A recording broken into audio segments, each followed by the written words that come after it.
Hello बच्चों, नमस्कार, good evening. कैसे हैं आप सभी लोग? एक बार जुड़ जाएंगे और कंपाउंड इंटरेस्ट की फोर्थ क्लास आज हम लोग करने वाले हैं। ये चैप्टर एक ऐसा चैप्टर था जिसको देखकर मुझे लग रहा था कि शायद बच्चे इसमें थोड़ा सा अनकंफर्टेबल महसूस करेंगे, लेकिन जिस प्रकार आप सभी लोगों का रिस्पॉन्स रहा और जिस तरीके से हमने इस चैप्टर को पढ़ा, वो एक ऐसा फ्लो था कि हर स्टार्टिंग से करने वाला बच्चा भी अगर सीरियस मोड पर हमारे साथ जुड़ा हुआ है तो उसे कंपाउंड इंटरेस्ट में ना बहुत ज़्यादा इंटरेस्ट आया होगा चैप्टर में। आज हम लास्ट क्लास कंपाउंड इंटरेस्ट ही करने वाले हैं। इसमें कुछ मिसलेनियस क्वेश्चन हम करेंगे। मिसलेनियस क्वेश्चन यानी कि विविध अलग अलग तरीके के सवाल। मैं आपको कुछ सवाल कराऊंगा इसके जो किस्तों वाले सवाल हैं, और आप देखेंगे कि जो कंपाउंड इंटरेस्ट की किस्त वाले सवाल हैं वो साधारण ब्याज की किस्त वाले से बहुत आसान सवाल है। यही फर्क है दोनों में। जो नॉर्मल सवाल है कंपाउंड इंटरेस्ट के, वो साधारण से थोड़े से डिफरेंट होते हैं, अच्छे लेवल के होते हैं। लेकिन जब बात आती है किस्तों वाली सवालों पर, तो कंपाउंड इंटरेस्ट के जो किस्तों वाले सवालों का तरीका है वो साधारण से थोड़ा सा आसान हो जाता है। एक प्रोसेस होता है, सारे सवाल उसी पर होते चले जाते हैं। हालांकि साधारण में भी यही था। एक बार जुड़ जाइए सभी लोग। गुड इवनिंग भाई सभी को।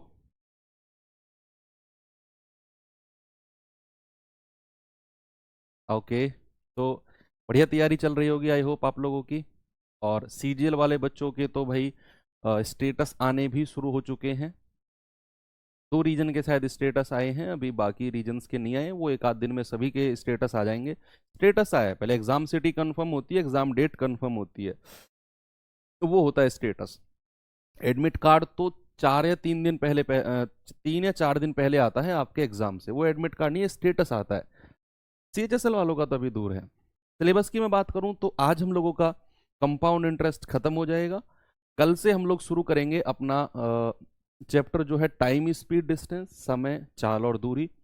और इस वीक में संडे तक मैं थोड़ी सी 1 घंटे की जगह 1.5 घंटे क्लास लगाऊंगा रेगुलर, तो वो चैप्टर भी कंप्लीट हो जाएगा, है ना। जैसे हमने ये कंपाउंड इंटरेस्ट किया, हालांकि जो ये कंपाउंड इंटरेस्ट का चैप्टर था ये 6 से 7 क्लास का चैप्टर है, अगर 1-1 घंटे की क्लास ली जाए तो, केवल 1-1 घंटे की। लेकिन हमने पहली क्लास 1 घंटे की ली, दूसरी 2 की ली।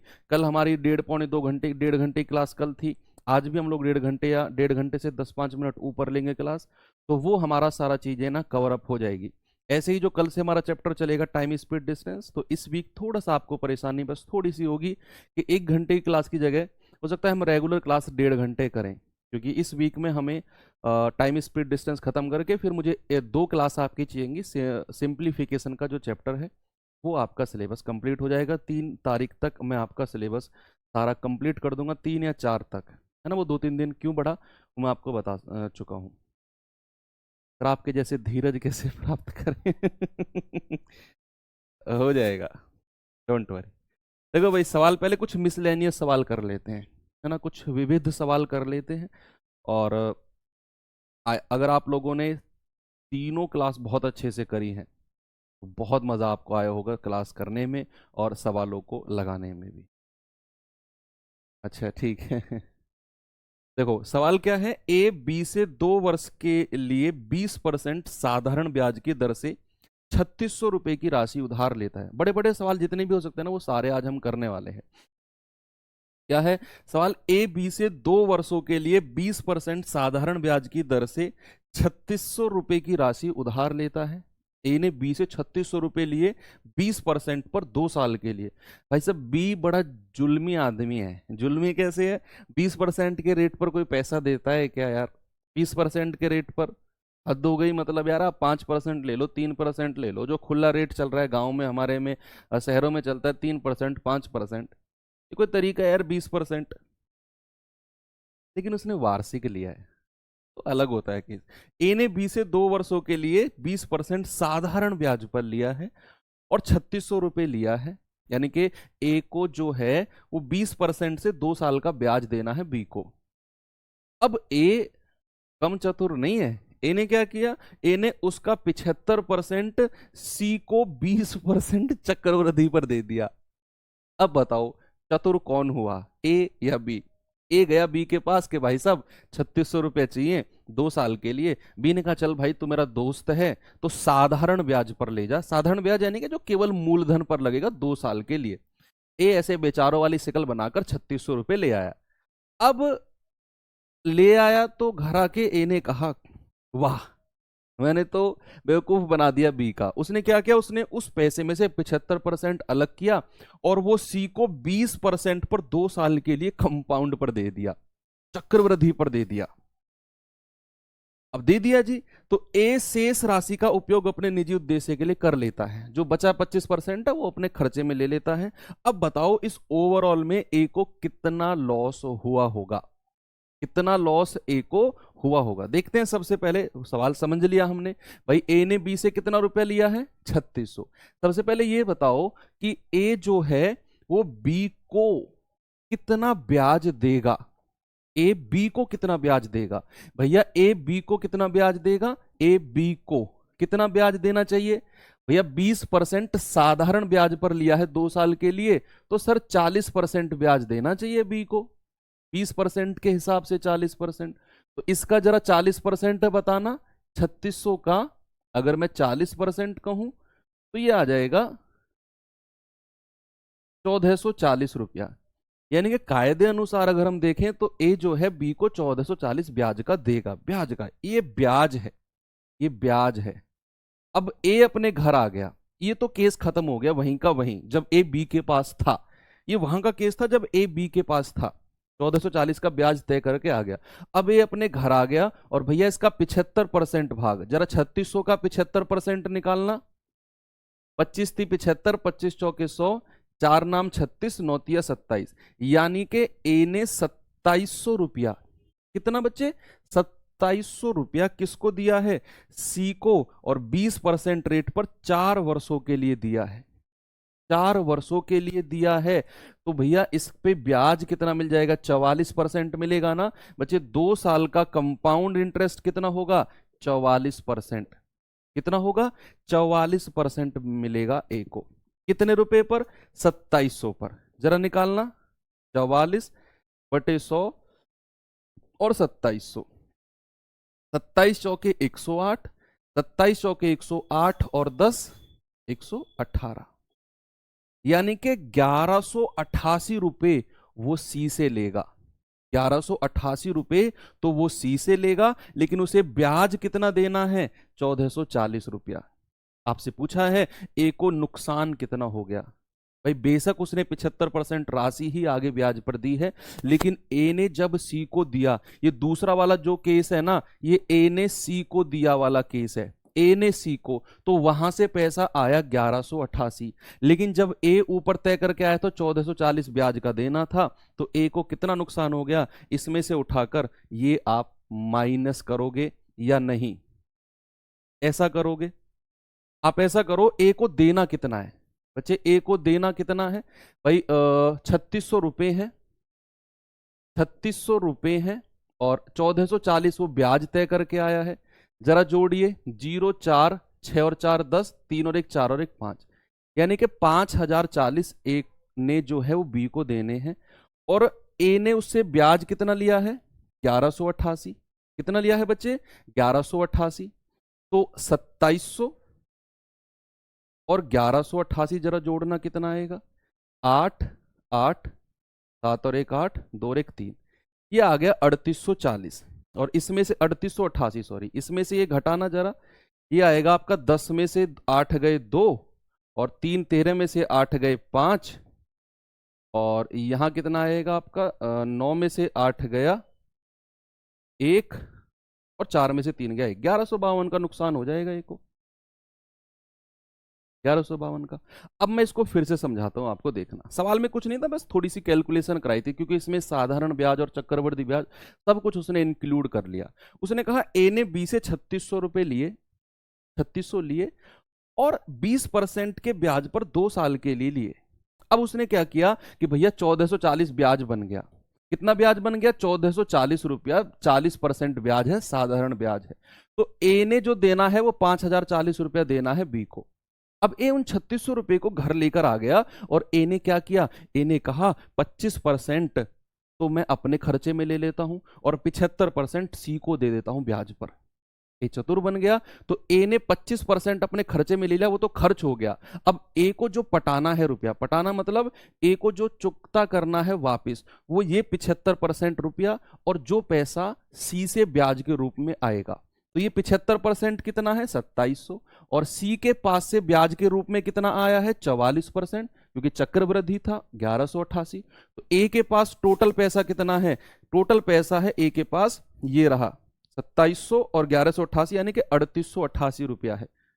25% खर्चा कर दिया, उससे मतलब नहीं है। फिलहाल कितना है, फिलहाल कितना है 75%, यानी कि ये, और 1188 ब्याज, इतना रुपया है। तो नुकसान कितना हो गया 1152, अपनी जेब से उसे देने हैं, अपनी जेब से। आगे चलते हैं, सवाल कुछ भी नहीं है, थोड़ा सा अंडरस्टूड वाला सवाल है। ये सवाल पे और सारे सवाल ऐसे ही हैं जो थोड़े थोड़े आपको अंडरस्टैंडिंग देकर जाएंगे।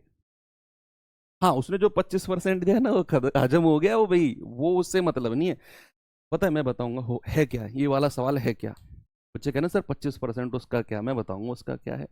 आप ना, आपके पास कोई आए पैसा लेने के लिए, वो ना आपके पेट में घुस जाएगा। पेट में घुस जाएगा का मतलब क्या है ना, अरे भाई साहब बिल्कुल की कंडीशन खराब है, और मैं कह रहा हूँ जुगाड़ होते ही भाई पैसे दे दूंगा वापस, आपसे 10,000 रुपये ले लिए, और भाई आप तो दुनिया के सबसे अच्छे व्यक्ति हो, और आपसे मतलब आप, वो आपको ऐसे व्यक्त करेगा कि आप ना उसके सबसे अच्छे मित्र हो। 10,000 रुपये ले गया, उसने कहा 1 महीने के अंदर अंदर तेरे सारे पैसे दे दूंगा। अब क्या हुआ, 1 महीने बाद आपने उसके पास कॉल करी, हाँ भाई पैसे। आपने 2 बार कॉल करी, आपने 3 बार कॉल करी, मेरा विश्वास करो आप उसके सबसे बड़े दुश्मन हो इस दुनिया में। बेशक आप अपना पैसा मांग रहे हो, लेकिन उसको लगेगा कि यार ये मुझसे जो 10,000 रुपये मांग रहा है ना ये मेरे 10,000 मांग रहा है। बेशक उसने आपसे उधार लिए हो, लेकिन वो आपके पैसे नहीं है। अब जब वो आपको देगा ना, उसे ऐसे दुख लगेगा कि मेरी जेब से 10,000 जा रहा है, क्यों दे रहा हूं मैं इसे 10,000। तो वही चीज है कि ए अगर 25% पैसे खा गया ना, वो तो हजम है। ए ने सोचा कि जो 75% मैं सी को दे रहा हूं ना, ये पैसा और जो ब्याज का बनेगा वो पैसा मैं ए को चुकता कर दूंगा, लेकिन उन दोनों को मिलाकर आया ही पैसा 3888, 5,040 देना था, यानी कि 1100 कुछ का उसे नुकसान हो गया। सवाल देखिए, ए ने बी से 10% प्रति वर्ष साधारण ब्याज पर 1,60,000 रुपए की राशि उधार ली। ए ने बी से, उसी समय सी को समान राशि चक्रवृद्धि पर 2 वर्षों के लिए अर्धवार्षिक चक्रवृद्धि ब्याज पर उधार दे दी। सेम क्वेश्चन है। पूरे लेन देन में ए द्वारा अर्जित टी रुपए जो है वो अर्जित है, वो कितना है वो बताइए।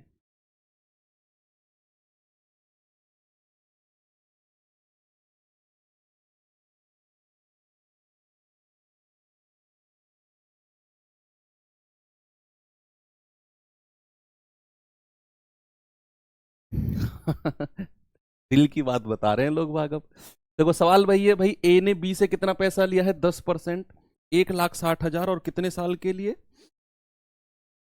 1 साल के लिए। कोई समय कोई दिया नहीं है, प्रति वर्ष मानेंगे हम, प्रति वर्ष मानेंगे। ए borrowed some of the per annum at the same time he lent the same amount c compound interest half yearly for the 2 years। अब ए ने 2 साल के लिए पैसा लिया है या 1 साल के लिए, ये थोड़ा सा यहाँ समझना होगा, ये थोड़ा सा यहाँ समझना होगा कि ए ने 10% प्रति वर्ष साधारण ब्याज पर 1,60,000 रुपए लिया, ओके। उसी समय सी को समान राशि चक्रवृद्धि ब्याज पर 2 वर्ष के लिए अर्धवार्षिक रूप से ब्याज पर दे दी। तो इसका मतलब ए ने भी 2 वर्ष के लिए बी से लिया होगा, तभी तो कंपैरिजन करके बताएंगे हम कि ए को कितना पैसा का प्रॉफिट हुआ है। भाई ये भी तो मान के चलेंगे हम कि ए ने जो बी से लिया है वो भी 2 साल के लिए लिया होगा, क्योंकि अगर ए जो है वो सी को दे रहा है 2 साल के लिए, और फिर एट द एंड आपसे पूछ रहा है कि बताओ पूरे लेन देन में ए द्वारा कितना है, का मतलब तो है 2 साल के लिए ही है ना। समय कितना है 2 साल, तो ए ने बी से उसका हिसाब करते हैं पहले। भाई 10% रेट है और सिंपल इंटरेस्ट है, 2 साल के लिए कितना बन जाएगा 20%। किसका है 20%, 1,60,000 का। जरा बताना कितना आएगा 32,000, यानी कि ए ने बी को कितना पैसा देना है 32,000 ब्याज का रुपया देना है। बच्चे 20% निकालोगे 1,60,000 का ना, तो वो 32% ही आएगा। अब यहां उसने कहा उसी समय सी को समान राशि चक्रवृद्धि ब्याज पर, यानी कि रेट वही है, 10% वार्षिक है लेकिन अर्धवार्षिक ब्याज लगाना है।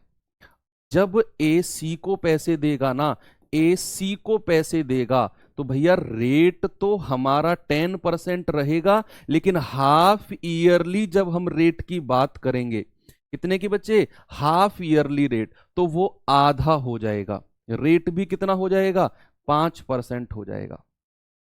रेट भी कितना होगा, 5% का रेट हो जाएगा, क्योंकि उसने बोला है कि जब ए सी को पैसा दे रहा है ना, तो भैया हाफ ईयरली रेट लगा रहा है, अर्धवार्षिक, तो जो 10% का रेट था वो घट के हो जाएगा 5% का। और समय कितना है जी, 2 साल। अब आप मुझे बताओ कि 2 साल में पैसा कितनी बार ब्याज लेगा। सर क्या 4 बार ब्याज लेगा? भाई अगर आप हाफ ईयरली ब्याज लेते हो, हर 6 महीने में ब्याज लेते हो, तो बच्चे पार्टी क्या 2 साल में 4 बार ब्याज होगा?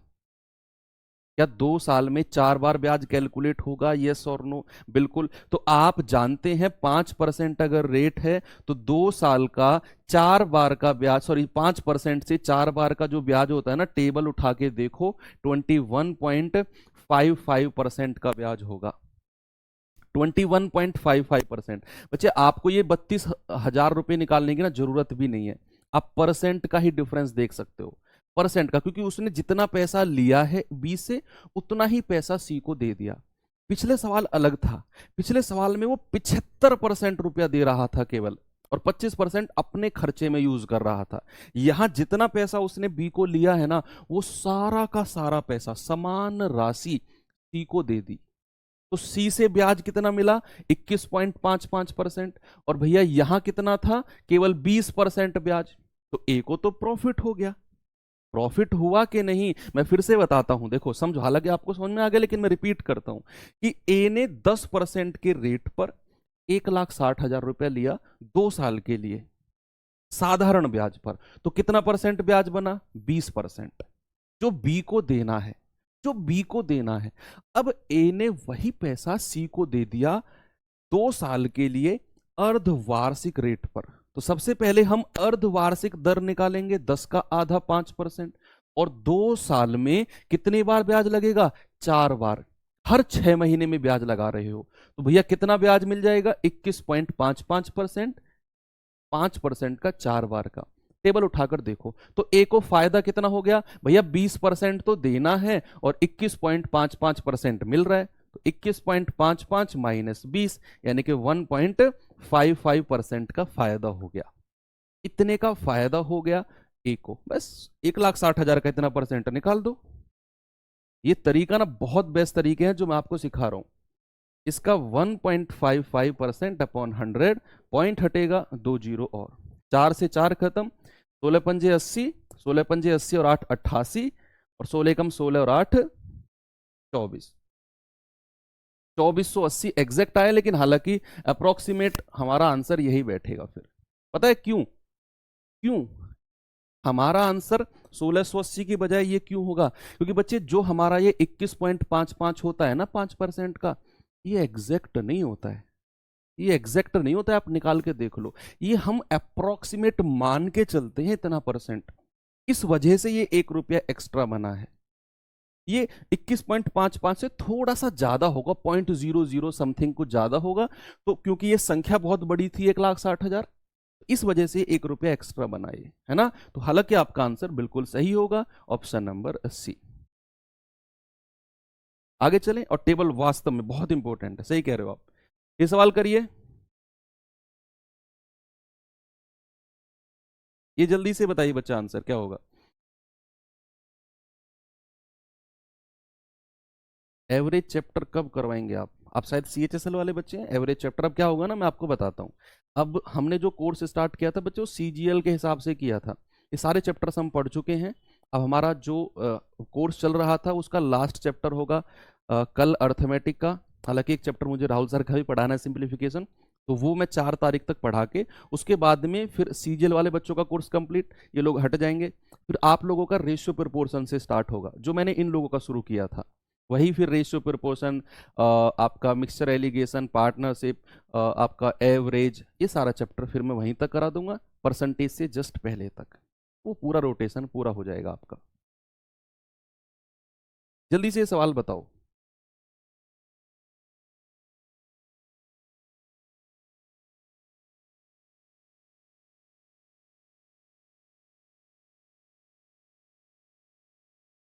ये जल्दी से बताएंगे।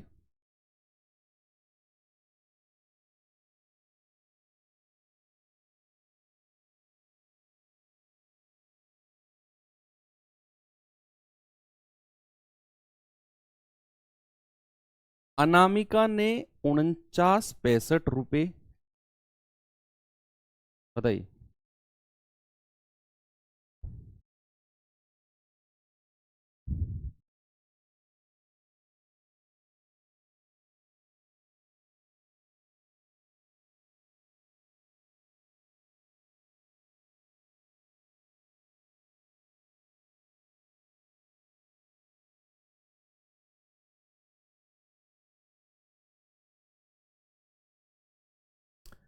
अनामिका ने 4965 रुपए चक्रवर्ती ब्याज के रूप में 15,000 के ऋण पर 3 साल बाद, जब सालाना चक्रवृद्धि होती है, अदा करती है। यानी कि 4965 ये कंपाउंड इंटरेस्ट है, 3 साल में 15,000 रुपए पर देती है। यहां से आप रेट निकाल सकते हो, निकाल सकते हैं ना, दोनों तरीके से। जो तरीका मैंने कल सिखाया था, एक तरफ मूलधन, एक तरफ मिश्र धन, और 3 साल में हो रहा है तो क्यूब रूट बनेगा, वहां से आप रेट निकाल दोगे।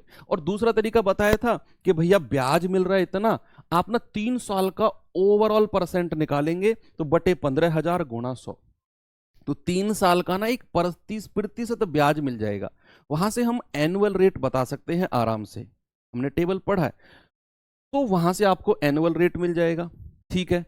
अब कह रहा है कि सुमन ने 10,000 रुपए का कर्ज उसी दर पर, जो यहां से आप रेट निकालोगे ना, तो सुमन ने 10,000 रुपए उसी रेट पर साधारण ब्याज पर लिया, तो 3 साल बाद कितना पैसा उसे अदा करना पड़ेगा। चलिए समझ गए सवाल। चलो देखते हैं। भैया यहां उसने कहा 4965 रुपया चक्रवृद्धि ब्याज है 3 साल में 15,000 पर। तो सेकंड वाले मेथड से करते हैं जो कल मैंने कराए थे आपको, है ना, कि 4965 रुपया ब्याज है कितने पर, 15,000 पर, और इंटू 100। ये गया, ये गया, ये 15 से जाएगा, 15 धाम 150, 15 ती 45, 4, 15 ती 45, 15 एकम 15, और ये आ जाएगा 33.1%। खुश हो जाओ, मैं कह रहा हूं खुश हो जाओ कि जो ये 3 साल का कंपाउंड इंटरेस्ट है ना, ये 33.1% है। तो बच्चे रेट ऑफ इंटरेस्ट कितना होगा, ब्याज की दर क्या होगी, क्या बता सकते हो? दूसरा तरीका भी है कि 15,000 रुपया मूलधन है, और आप इसमें 15,000 में जोड़ दो तो 19,000, 15 4 19, 19,965 रुपया ये मिश्र धन है। आप इसको ऐसे तोड़ो कि भैया इनका घनमूल आप निकाल सको, वहां से भी रेट आ जाएगा, जो मैंने कल तरीका बताया था। और ये भी है कि 33.1% अगर 3 साल का ओवरऑल ब्याज परसेंट आया, कि 3 साल का ब्याज था 15,000 पर, तो बना 33.1%। और टेबल आप सभी लोगों को अब रट चुकी है कि 3 साल का अगर 33.1% है तो रेट हो जाएगा 10% का। Is that clear? ओके।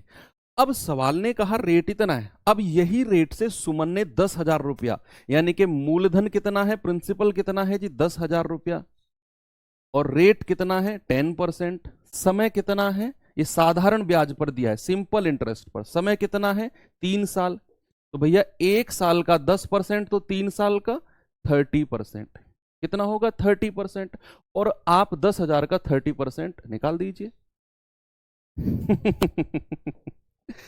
30% निकालेंगे 10,000 का, ये आ जाएगा आपका 3,000। कितना आंसर है, ऑप्शन नंबर सी। ओके, आगे चले। देखो बड़े बड़े सवाल भी अब आपको आसान लग रहे होंगे, क्योंकि हम कॉन्सेप्ट बिल्कुल जीरो से उठाते हैं। आप देखना कभी भी आप आगे अगर किसी और को पढ़ाओ ना, आपको ऐसे बहुत सारे होंगे जो पढ़ाएंगे भाई। सिलेक्शन के बाद भी पढ़ा सकते हो, सिलेक्शन से पहले भी पढ़ा सकते हो। तो आप अगर पढ़ाओगे ना तो हमेशा अपने स्टूडेंट को ना बिल्कुल जीरो लेवल पढ़ाना, चाहे वो पहले कितना पढ़ा लिखा हो, पहले वो कहीं से कितना भी एडवांस हो, उसे हमेशा जीरो से पढ़ाना। क्योंकि अगर आप उसका जीरो क्लियर कर दोगे ना, जीरो यानी कि बेस क्लियर कर दोगे, तो वो बच्चा बड़े से बड़े सवाल को कर जाएगा। और अगर आप सोचोगे यार ये सब तो नॉर्मल सी बात है, बहुत सारे टीचर करते हैं, वो ना सोचते हैं कि ये अंडरस्टूड है, ये मेरे स्टूडेंट को आता होगा, चलो यहाँ से नहीं यहाँ से स्टार्ट करते हैं। उनको नहीं पता कि आपके जो स्टूडेंट हैं उनमें से केवल 10% को ही अंडरस्टूड हैं चीज़ें, बाकी 90% का क्या। वो लोग तो आपसे ये उम्मीद करके आए हैं ना कि हम भी सीखेंगे, लेकिन आप तो उनको इग्नोर कर रहे हो केवल 10% की वजह से। वो गलत है। देखो, 15,000 रुपए पर एक वर्ष के लिए 20% प्रति वर्ष की दर से उधार दिया जाता है। ठीक है, एक साल के लिए ब्याज वार्षिक रूप से संयोजित होता है। यदि चक्रवृद्धि ब्याज अर्धवार्षिक रूप से संयोजित हो तो एक साल में प्रारंभिक राशि पर कितना अधिक ब्याज मिलेगा। ये केस आपको क्लियर है, ये केस आपको क्लियर है कि 15,000 रुपए हैं, 20% पर दिया जाता है एक साल के लिए। एक साल के लिए है ना भाई, 15,000 रुपया है, एक साल के लिए 20% पर दिया जाता है।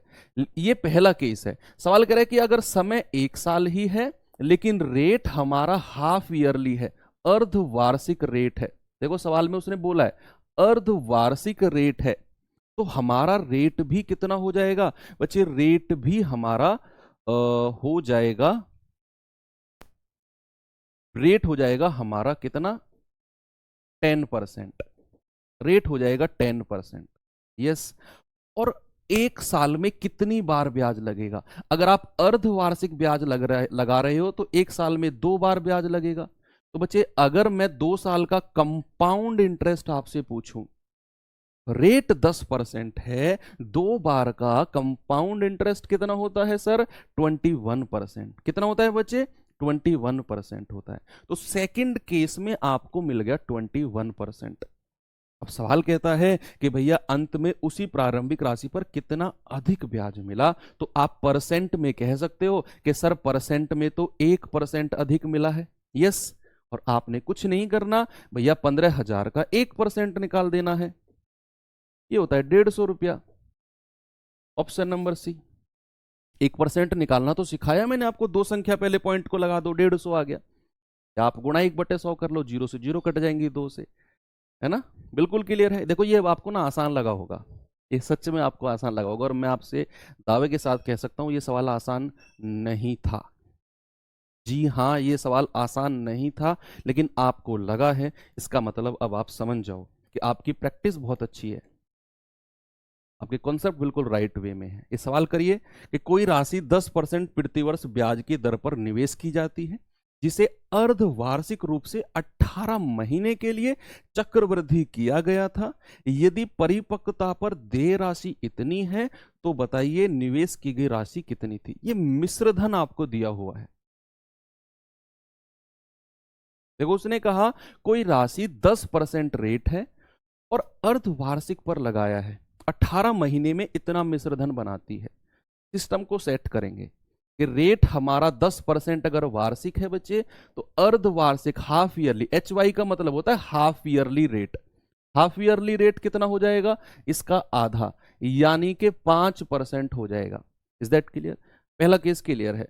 दूसरी बात उसने कहा 18 महीने तक ब्याज लगा। आप मुझे एक बात बताओ कि अगर मैं हर 6 महीने में ब्याज को लगाऊं, अगर मैं हर 6 महीने में ब्याज को लगाऊं तो भैया 18 महीने में ब्याज कितनी बार लगेगा। जल्दी से आप अपने मन में ही आंसर दे दो कि अगर मैं हाफ ईयरली रेट लगाता हूं हर 6 महीने में, तो 6 महीने 6 महीने 6 महीने, 18 महीने में कितनी बार लगेगा, 3 बार। कितनी बार लगेगा, 3 बार। और आप जानते हैं 5% रेट है, तो 3 बार का चक्रवृद्धि ब्याज होता है 15.7625%। ये चक्रवृद्धि ब्याज है। उसने कहा ये मिश्र धन है 83,349। तो यहां अगर मैं आपसे अमाउंट कहूंगा तो 100 में जोड़ दो, 115.7625%। और ये किसके बराबर हो जाएगा, हो जाएगा 83,349 के। तो 1% बराबर 83,349, बटे 115.7625 और 100% की वैल्यू बतानी है तो आप इंटू 100 कर दो। घबराओ मत, घबराओ मत, मैं बताता हूं क्यों। क्योंकि यहां लास्ट में सब में बहुत सारी जीरो हैं, लास्ट में बहुत सारी जीरो हैं। इसका मतलब है कि ये संख्या कहीं ना कहीं बहुत सिंपल तरीके से कटेगी, बहुत सिंपल तरीके से कटेगी। ये पॉइंट अगर मैं हटा दूं तो ऊपर 4 जीरो आ जाएंगी। ओके, अब एक चीज देखना, हर आंसर के लास्ट में 3 जीरो तो कॉमन है, हर आंसर के लास्ट में 3 जीरो कॉमन है, हर आंसर के लास्ट में। मैं अपना आंसर ना देखना, इतनी बड़ी कैलकुलेशन में कैसे हम थोड़ा सा बुद्धि का प्रयोग कर सकते हैं। हर आंसर के लास्ट में 3 जीरो तो कॉमन है, यानी कि ये 3 जीरो तो मेरी कॉमन रहेंगी रहेंगी। तो मुझे क्या करना है, 83349 और ये 3 जीरो मैं इसके साथ ले लेता हूं और बटे 1157625 और ये 3 जीरो मैं अलग रखता हूं क्योंकि आंसर के लास्ट में 3 जीरो है तो ये तो रख ही रहेंगे। अब मुझे ये डिसाइड करना है कि ये इससे कितनी बार कटेगा, ये इससे कितनी बार कटेगा, ये मुझे डिसाइड करना है। बताइए भैया कितनी बार कटेगा। ये कितना है, 11,57,625, 11,57,625 और ये कितना है, 8,33,49,000। तो और छोटा करना पड़ेगा फिर मुझे इसको, या इसको मैं एक चीज देख सकता हूं, ये कितनी बार जा रहा है। देखो यहां 83 है बच्चे, यहां 11 है। देखना कितनी बार ये जा सकता है, वो मैं आपको बताता हूं कितनी बार जा सकता है। यहां 11 है, यहां 83 है, तो 11 सत्ते 77 बार तो जाएगा, 11 सत्ते 77 बार तो जाएगा। ये 6 वाला भी आंसर हट गया, ये 8 वाला आंसर भी हट गया। 11 सत्ते 77 बार तो जाएगा। अब इन दोनों में से कोई मेरा आंसर होगा, अब कौन सा है वो थोड़ा सा देख लेते हैं।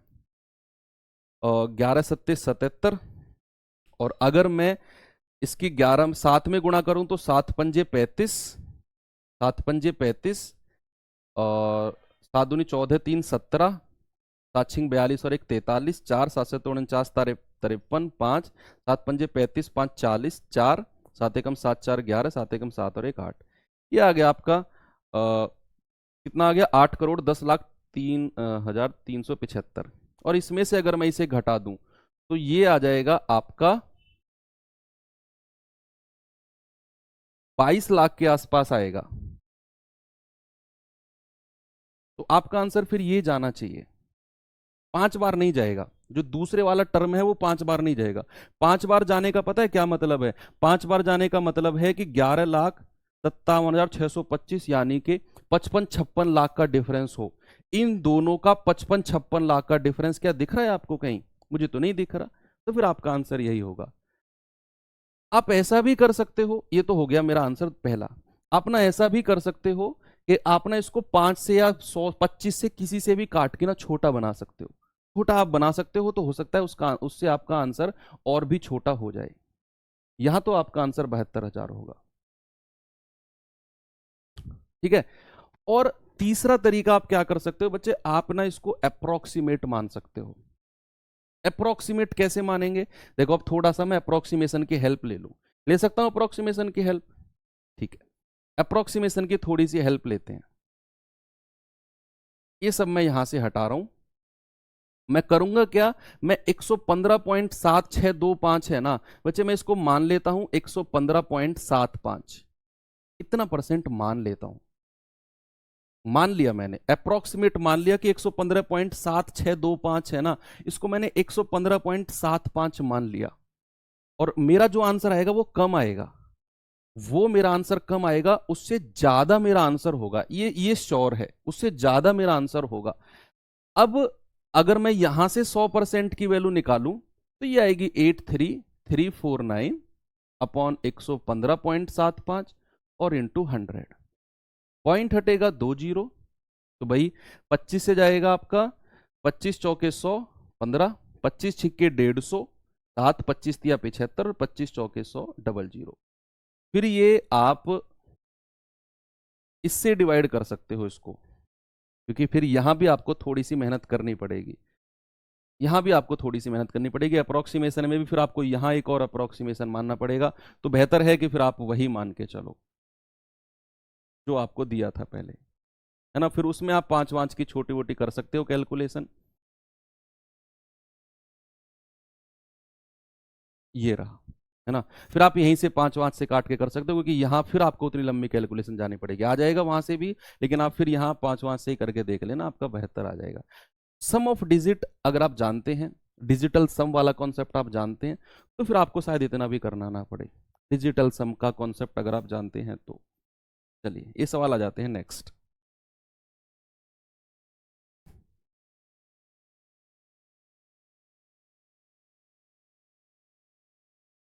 हाँ, आप ना 5 से उसको छोटा बना लेना, वो कटेगा। और मैं कह रहा हूँ वो 100, क्योंकि आंसर मेरा आप खुद सोचो भाई, मेरा आंसर 72,000 है, यानी कि संख्या बहुत छोटी बन जाएगी, बहुत छोटी संख्या चली जाएगी। अगर आप नीचे वाली संख्या को ऊपर वाली संख्या से काटते जाओगे, थोड़ा सा ज्यादा बार कटेगा, लेकिन आपकी संख्या बहुत छोटी आती चली जाएगी, हर बार कटेगा।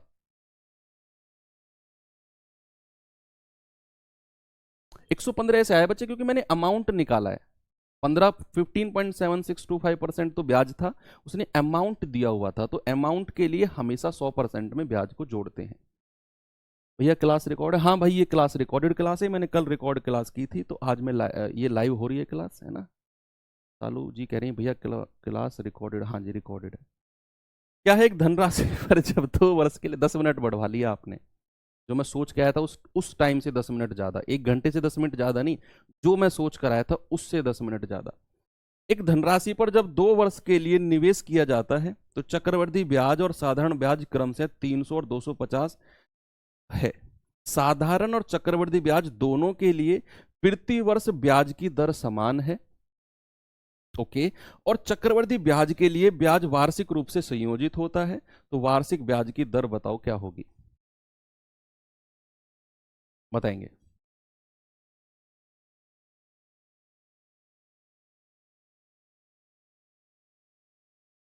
2 वर्षों के लिए ये तो आपका है चक्रवृद्धि ब्याज 300, और ये 250 साधारण है। आप मुझे बताओ, क्या मैं बात कर रहा हूं 2 साल की, पहली साल और दूसरी साल?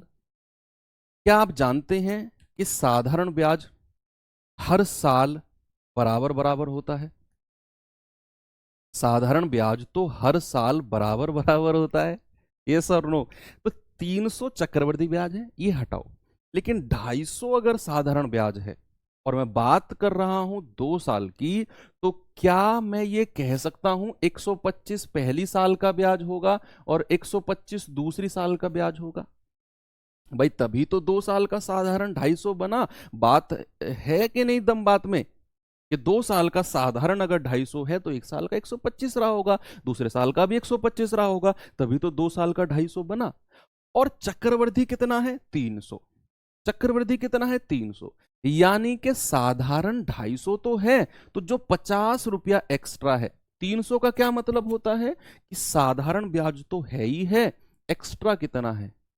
50 रुपया एक्स्ट्रा है। देखो साधारण 250 तो था, 250 और 50, 300 रुपया, तो 50 रुपया एक्स्ट्रा जो होगा वो पहली साल के ब्याज पर मिला होगा। ये सब मैं आपको पढ़ा चुका हूं ट्री मेथड में, है ना। तो ये 50 रुपया ब्याज का मिला है कितने पर? 125 पर, बटे 125 और इंटू 100। तो 25 दूनी 50, 25 पंजे 125, 5 से जाएगा 20 बार, और 20 दूनी 40%। क्या आंसर आ गया आपका? रेट आ गया 40%, ऑप्शन नंबर सी। ओके, क्या करना था कि 2 साल का साधारण 250 था, 125 डिवाइड हो गया।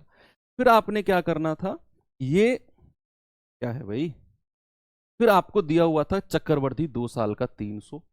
आपने देखा 2 साल का साधारण तो 125 है ही है, तो जो एक्स्ट्रा 50 रुपया है वो पहली साल के ब्याज पर मिला होगा। ये 50 रुपया ब्याज है इस 125 पर गुणा 100, यानी कि 40% का ब्याज है। नहीं ऐसा नहीं है। चलो आगे चलते हैं। अब पढ़ते हैं, थोड़े किस्तों वाले सवालों को देख लेते हैं भाई, थोड़े से ना किस्तों वाले सवाल देख लेते हैं 5-7। और नहीं, उससे पहले ये सवाल कर लेते हैं, किस्तों वाले सवालों से पहले 3-4 सवाल और हैं, ये कर लेते हैं। किस्त वाला कॉन्सेप्ट लास्ट में पढ़ाऊंगा आपको। थोड़ा सा है, 15-20 मिनट में क्लियर हो जाएगा। ये पहले बचे हुए और मिसलेनियस सवालों को देख लो। कृष्णा ने 25,000 की राशि को 2 भागों में निवेशित किया। उसे पहले भाग पर 11% वार्षिक साधारण ब्याज मिला। पहला जो भाग है उसे 11% साधारण ब्याज मिला। दूसरे भाग पर वार्षिक रूप से चक्रवृद्धि होने वाला 10%। पहला भाग 11% साधारण, दूसरा भाग 10% चक्रवृद्धि। यदि 2 साल बाद उसके पास टोटल इतना रुपया ब्याज है, आपसे कह रहा है साधारण ब्याज पर निवेश की गई राशि कितनी होगी। बताओ जी। आप ना इसमें एलिगेशन लगा सकते हो कि नहीं? लगा सकते हैं सर इसमें एलिगेशन तो।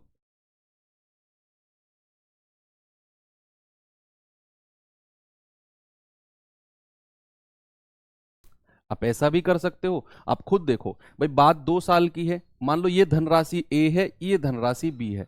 ये उसने 11% साधारण ब्याज पर दी, ये उसने 10% कंपाउंड इंटरेस्ट पर दी। यहां दोनों जगह 2-2 साल का समय है। यस, तो यहां ब्याज कितना हो जाएगा? 22%। और यहां चक्रवृद्धि है तो 10% के हिसाब से बच्चा 21% यहां ब्याज हो जाएगा। 21% यहां ब्याज हो जाएगा।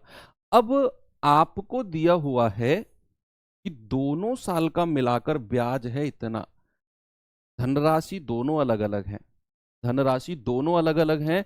तो मैं एक काम कह सकता हूं कि 22% ऑफ ए जो धनराशि है उसका 22% प्लस जो बी धनराशि है उसका 21% ऑफ बी बराबर कितना है बच्चे? ये है 5, 3 और 7, 0।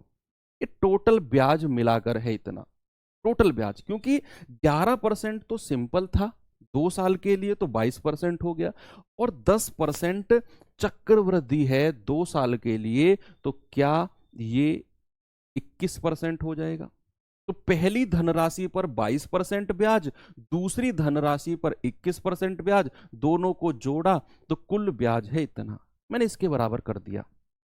अभी तक हमें पता नहीं है कि दोनों धनराशि है कितनी, लेकिन इतना जरूर जानते हैं कि दोनों धनराशियों को अगर मैं जोड़ दूं ए प्लस बी तो ये 25,000 बनती है।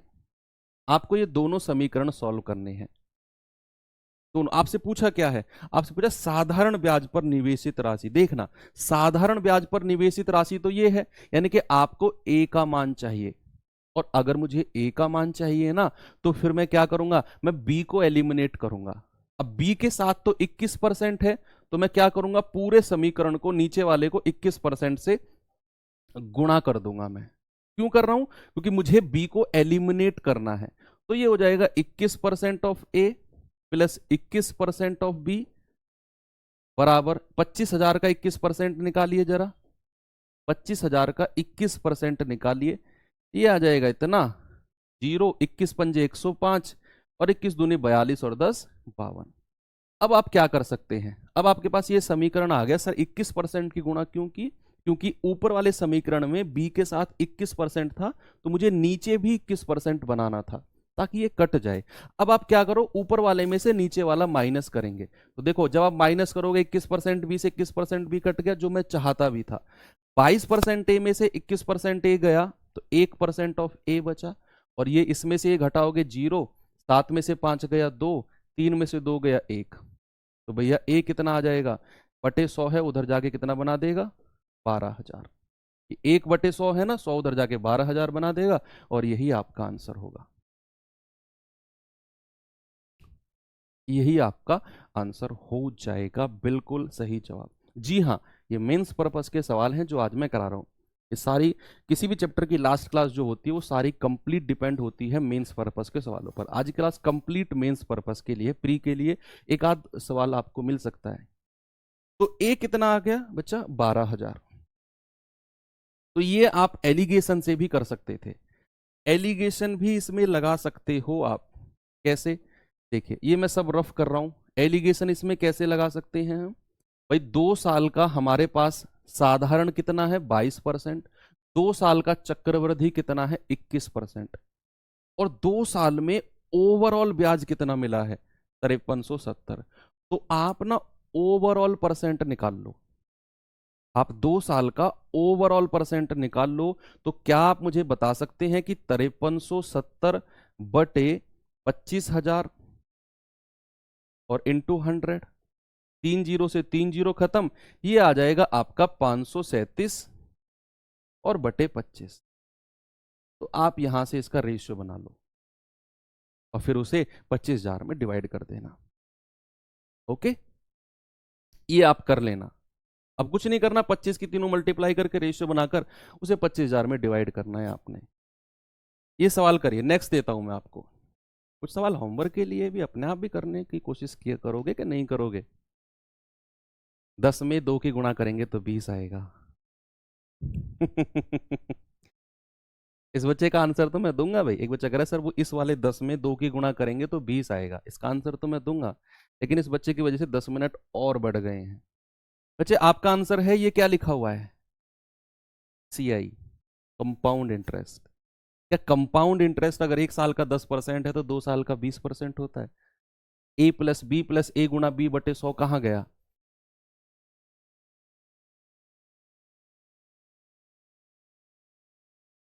ये सवाल करिए।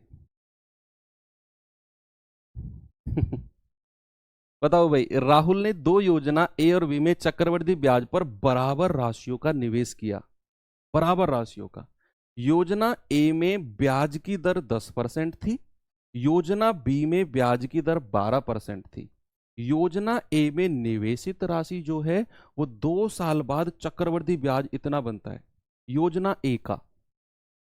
2 वर्ष के बाद योजना बी में कितना ब्याज प्राप्त होगा?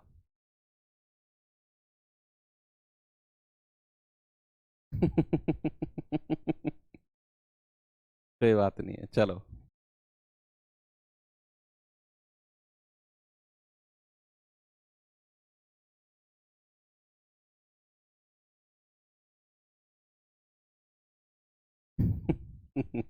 देखो, 2 योजना है भाई, ए और बी। उसने कहा कि ए में जो ब्याज की दर है वो 10% है, बी में जो ब्याज की दर है वो 12% है। मैं अलग अलग डिस्ट्रीब्यूट कर रहा हूं सारी चीजें। ए में निवेशित राशि 2 वर्षों बाद चक्रवृद्धि इतना बनता है। बच्चे यहां 2 साल का कंपाउंड इंटरेस्ट आपको दिया हुआ है, ये दिया हुआ है 1050 चक्रवृद्धि। आपसे कह रहा है यहां 2 साल का चक्रवृद्धि कितना होगा?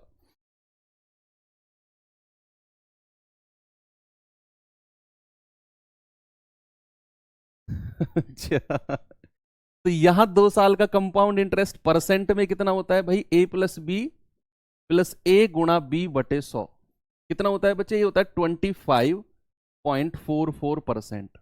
होता है कि नहीं भाई? आप 12+12+12 गुणा 12/100 करोगे तो 25.44 होता है।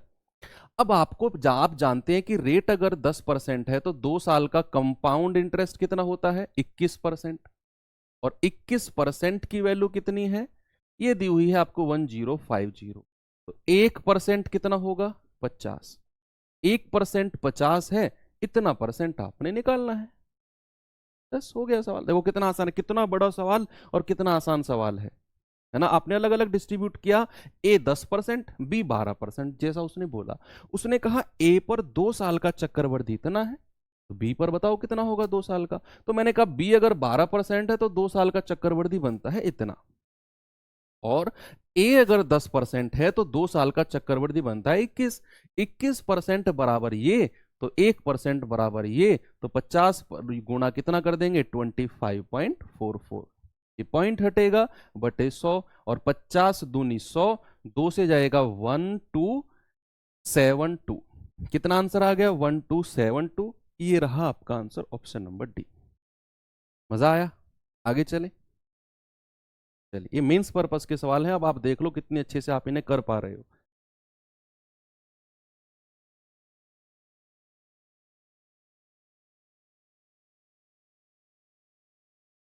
ये सवाल करिए। जोसेफ ने 15 साल और 16 साल की अपनी 2 बेटियों के नाम एक बैंक में कुल 52,500 जमा किए, ताकि 18 साल की उम्र में उन्हें बराबर पैसा मिले।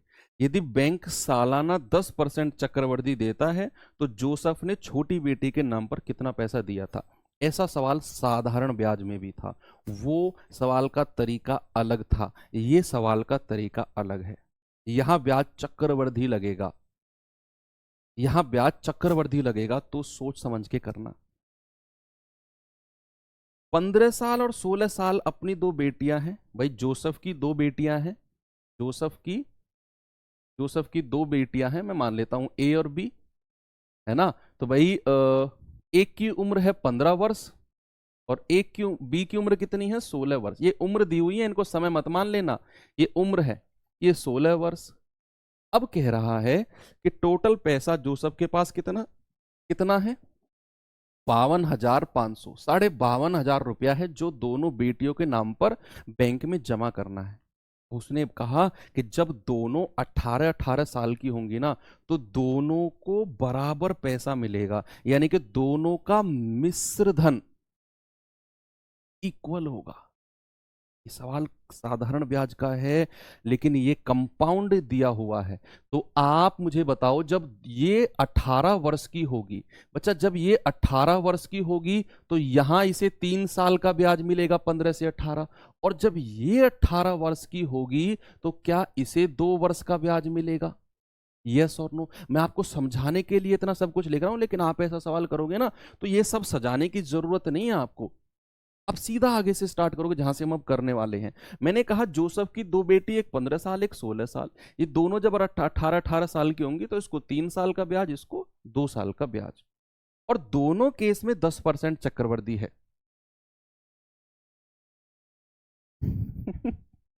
एक कह रहा है सर साधारण ब्याज में तो बेटों के नाम पर जमा किया था, यहाँ बेटियों के नाम पर है। हाँ ठीक है ना। तो 10% का रेट है दोनों के केस में। बच्चे मुझे एक बात बताओ कि मैं मानता हूं इसको पैसा दिया है ए, इसको पैसा ए दिया है भैया, 1 साल का जो मिश्र धन है वो कितना होगा? 1 साल का मिश्र धन, क्या 10% अगर ब्याज है, सुनते रहना मेरी बात को, अगर 10% का ब्याज है, तो 1 साल का मिश्र धन क्या 110% मिलेगा, यानी कि 110/100। ये 1 साल का मिश्र धन होगा कि नहीं? मैं अगर कहूं 1 साल बाद कितना वो पैसा हो जाएगा, तो आप कहेंगे सर 10% अगर ब्याज है ना, तो 1 साल बाद 110% हो जाएगा। इतना क्लियर है कि नहीं? 1 साल बाद कितना, 110%, यानी कि 110/100। और समय कितना है, 3 साल। तो बस आपने क्या करना है, इसकी पावर 3 कर देनी है। सर क्यों करी है 3 पावर? क्योंकि बच्चे इसलिए करी है कि 10% ब्याज का मतलब है कि हर साल 10 से 11, 10 से 11 और 10 से 11 होगा 3 साल के लिए। तो 3 साल बाद पैसा कितना हो जाएगा, 10 की पावर 3, और मिश्र धन कितना है, 11 की पावर 3। तो मैंने क्या कर दिया, वही कर दिया, 0 से 0 खत्म, 11/10 की पावर 3, ये मिश्र धन लिख दिया मैंने। वही रेशियो मेथड का मॉडिफाइड फॉर्म है और कुछ भी नहीं है। कि अगर 3 साल है तो 10 से 11, 10 से 11, 10 से 11, इधर 10 की पावर 3, इधर 11 की पावर 3। तो मिश्र धन कितना होगा, 11/10 की पावर 3।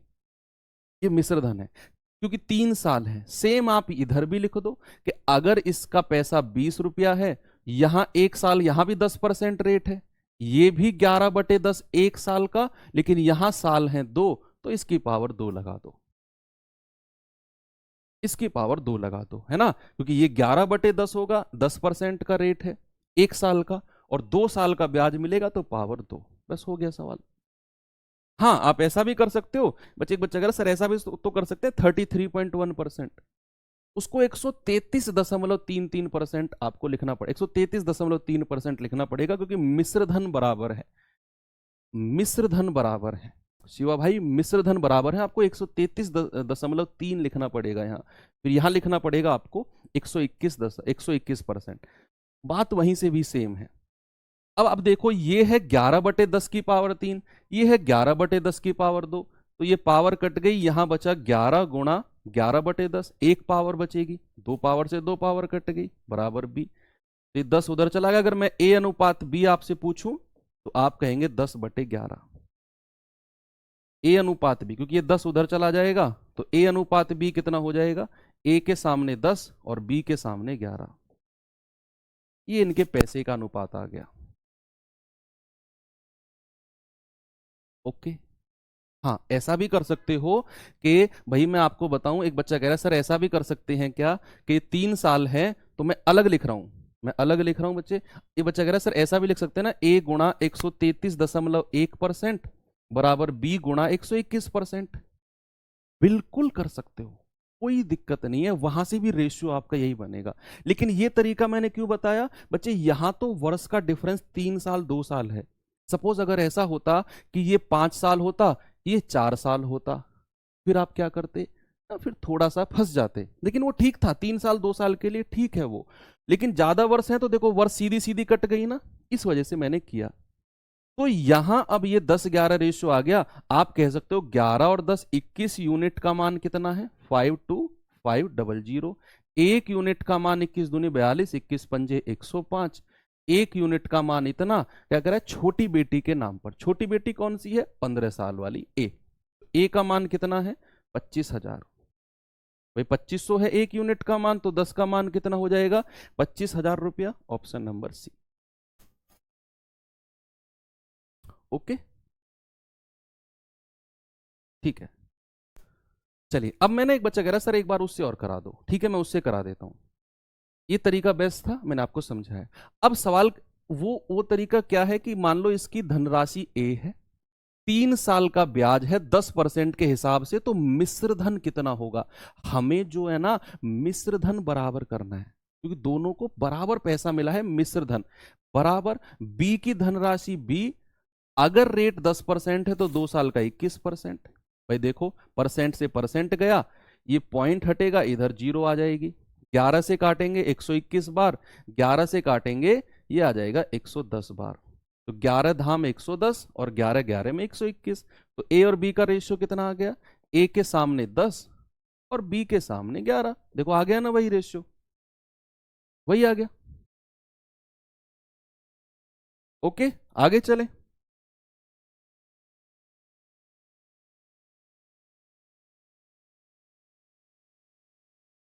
चलो इस टाइप के सवाल मैं आपको बता देता हूं अभी।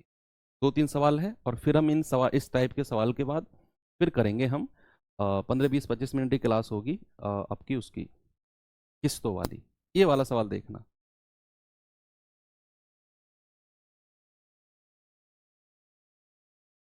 कोई धनराशि चक्रवृद्धि ब्याज पर 5 साल में दोगुनी हो जाती है, तो 4 गुना होने में कितना समय लगेगा।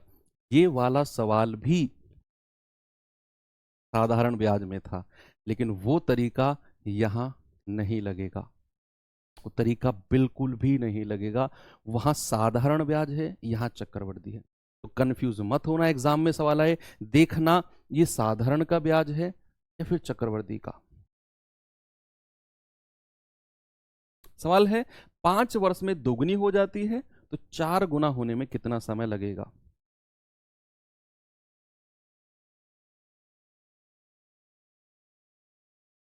10 साल।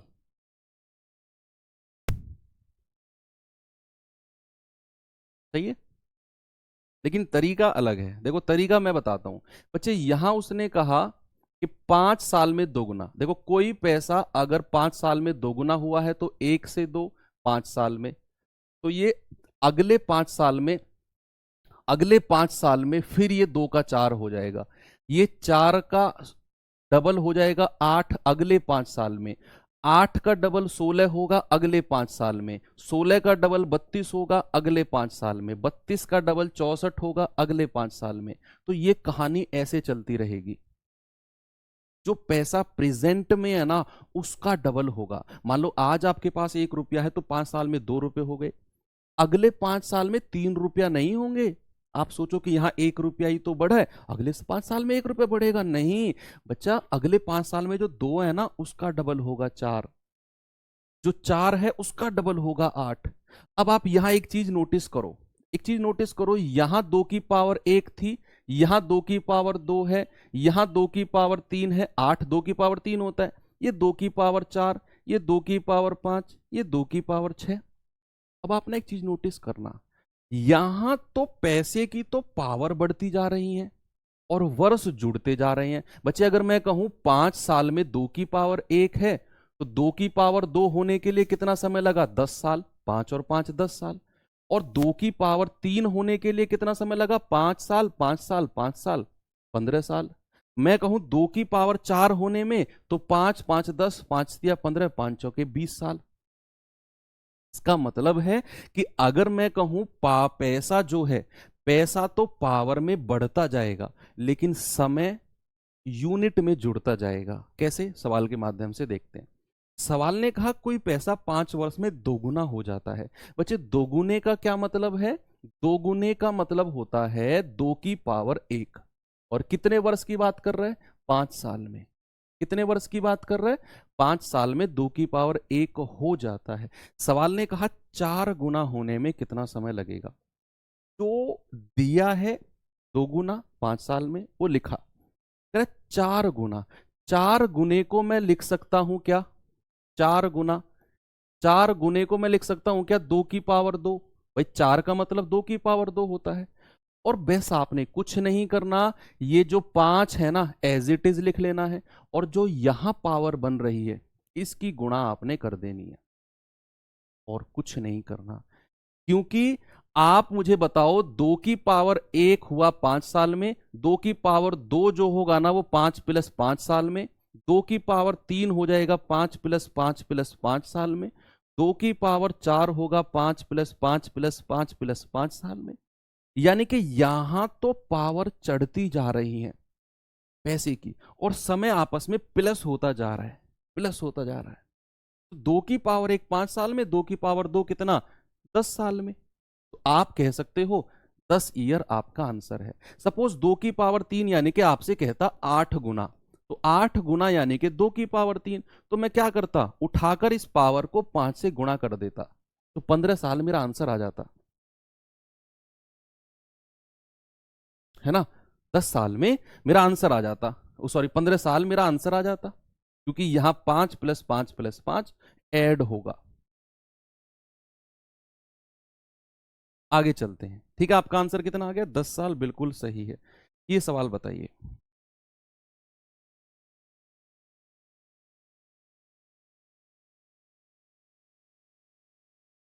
सवाल को बताएंगे, यदि कोई राशि 4 साल में 3 गुना हो जाती है, तो भैया उसी दर पर 27 गुना होने में कितना समय लगेगा? है ना? उसने कहा 3 गुना। भाई 3 गुने का मतलब क्या है?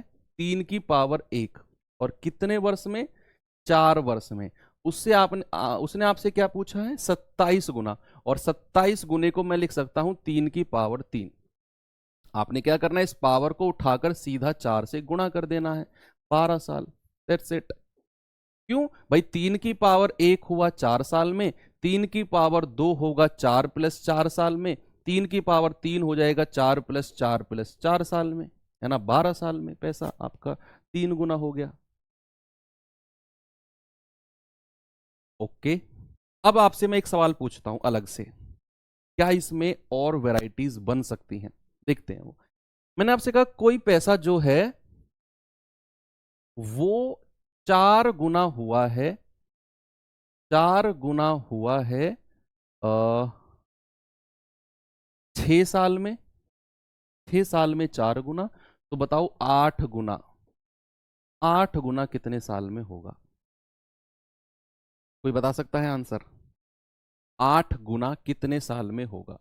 बिल्कुल प्योर कॉन्सेप्चुअल सवाल है, कोई भी बता दे।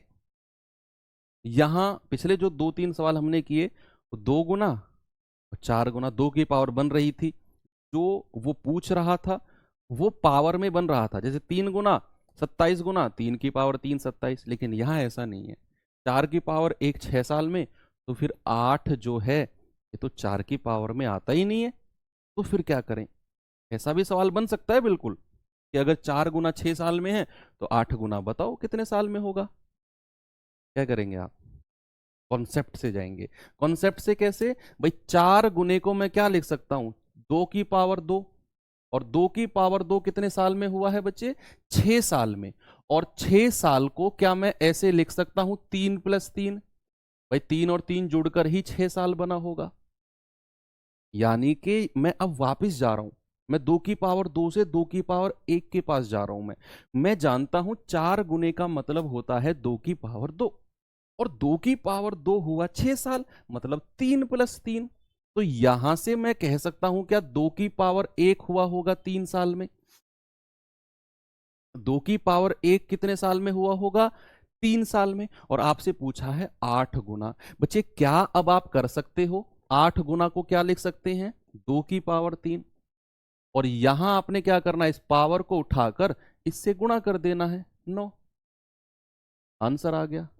देखो कितना अच्छा सवाल था। आपने पता नहीं क्या उठपटांग आंसर आ रहे थे आपके। आपने पावर में था नहीं, 4 की पावर में ये 8 था नहीं, आपने बनाया कॉन्सेप्ट से कि 4 गुने का मतलब है 2 की पावर 2, 6 साल का मतलब है 3 + 3 साल। तो 2 की पावर 1 हुआ होगा केवल 3 साल में, तो 2 की पावर 3 9 साल में। ओके, चलिए नेक्स्ट। ये सवाल करना भाई जरा। फिर पढ़ते हैं। 5-6 सवाल हैं आपके किस्त वाले, बढ़िया सवाल हैं।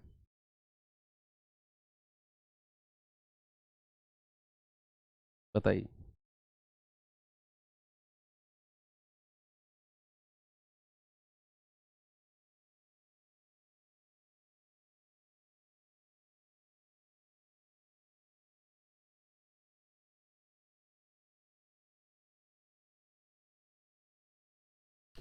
देखो, चक्रवृद्धि ब्याज पर 3 वर्ष में 7 गुना हो गई। 3 वर्ष में तो भैया 2401 गुना कितने वर्ष में हो जाएगी? 2401 गुना, 2401 गुना कितने वर्ष में हो जाएगी? तो आप कहेंगे कि सर 7 गुने का मतलब है 7 की पावर 1, 3 वर्ष में। आपसे पूछ रहा है 2401 गुना, और 2401 जो होता है ये 7 की पावर का ही हिस्सा होता है। कितना होता है? 7 की पावर 4। कितना होता है? 7 की पावर 4। और 7 की पावर 4 के लिए क्या करेंगे? 4 की गुणा कर दो इस वर्ष में, आपका आंसर आ जाएगा 12 वर्ष। कितना आंसर आ जाएगा? 12 वर्ष, बिल्कुल सही जवाब। ओके, अब पढ़ते हैं बच्चे थोड़ा सा किस्त वाला कॉन्सेप्ट। चक्रवृद्धि ब्याज की किस्त, हमने साधारण ब्याज की किस्त भी पढ़ी थी। अब पढ़ते हैं ब्याज की चक्रवृद्धि ब्याज किस्त वाले सवाल। इंस्टॉलमेंट, इंस्टॉलमेंट कंपाउंड इंटरेस्ट, क्या कॉन्सेप्ट होता है भाई? साधारण ब्याज में तो हमने क्या, कितना आसान कॉन्सेप्ट था कि 100-100 यूनिट की ना हम सारी किस्तों को मान लेते थे, और फिर देखते थे कि जो पैसा सबसे लास्ट में पे किया जाएगा कितना इंटरेस्ट देगा, कितना इंटरेस्ट देगा। आराम से सवाल हो रहे थे। यहां उससे भी आसान है। देखना, कंपाउंड इंटरेस्ट आपको चक्रवृद्धि से भी आसान लगेगा, तो थोड़ी सी कैलकुलेशन इसमें करनी पड़ सकती है आपको। और इस किस्त में भी बढ़िया सवाल कराऊंगा आपको। 2-3 सवाल तो वही नॉर्मल जो सब पढ़ते हैं, 2-3 सवाल बहुत गजब लेवल के सवाल होंगे किस्त में भी। मुझे टाइम चाहिए अभी आधा घंटा कम से कम। तो आपकी क्लास 2:40 तक चलेगी, 2:40 नहीं, 20:40 तक, यानी कि 8:40 तक आपकी क्लास चलेगी। तो जिनको जाना है बच्चे वो जा सकते हैं, और जो रुकना चाहते हैं वो रुक सकते हैं, क्योंकि किस्त वाला सवाल है। ये प्री लेवल का, शायद ही प्री में सवाल आए, किस्मत बेकार है तो आ जाए, नहीं तो ये मेंस के सवाल होते हैं, प्री में आ सकते हैं। मैं ऐसा नहीं कह रहा हूं कि नहीं आते हैं। तो अब पढ़ते हैं किस्त वाले सवाल। बच्चे यहां अगर मैं आपसे कहूं, सवाल से ही समझते हैं, सवाल से अच्छा समझ में आएगा, है ना? सवाल से बढ़िया समझ में आएगा। एक बार सवाल देखेंगे क्या है सवाल। सवाल में मैं आपको कॉन्सेप्ट भी समझा दूंगा। देखिए एक बार सवाल पढ़िए आराम से, क्योंकि पता है मैं ना कल के लिए ही छोड़ सकता था क्लास को। क्यों मुझे आज करानी पड़ेगी ये? क्योंकि कल से हम नया चैप्टर शुरू करेंगे। कल से हम नया चैप्टर शुरू करेंगे, तो ये अगर मैंने छोड़ा तो फिर छूट ही जाएगा ये, फिर हो ही नहीं पाएगा। कल से हमारा मैंने टॉपिक भेज भी दिया है, क्लास भी रेडी थोड़ी बहुत हो चुकी है। टाइम स्पीड डिस्टेंस, इस वजह से आपको आज टिकना पड़ेगा, ये चैप्टर कराना पड़ेगा।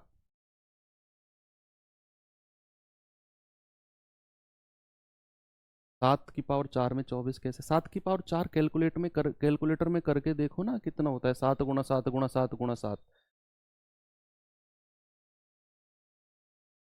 देखो, ऋण दो समान वार्षिक किस्त, दोनों क्या है? दोनों समान वार्षिक किस्त हैं।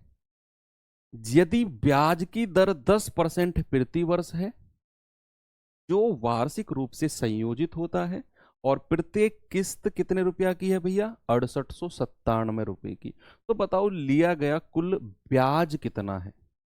लिया गया कुल ब्याज कितना है? सवाल को एक बात फिर से देखेंगे कि हमसे क्या पूछा, क्या दिया है कि दो जो इंस्टॉलमेंट है दोनों इक्वल हैं।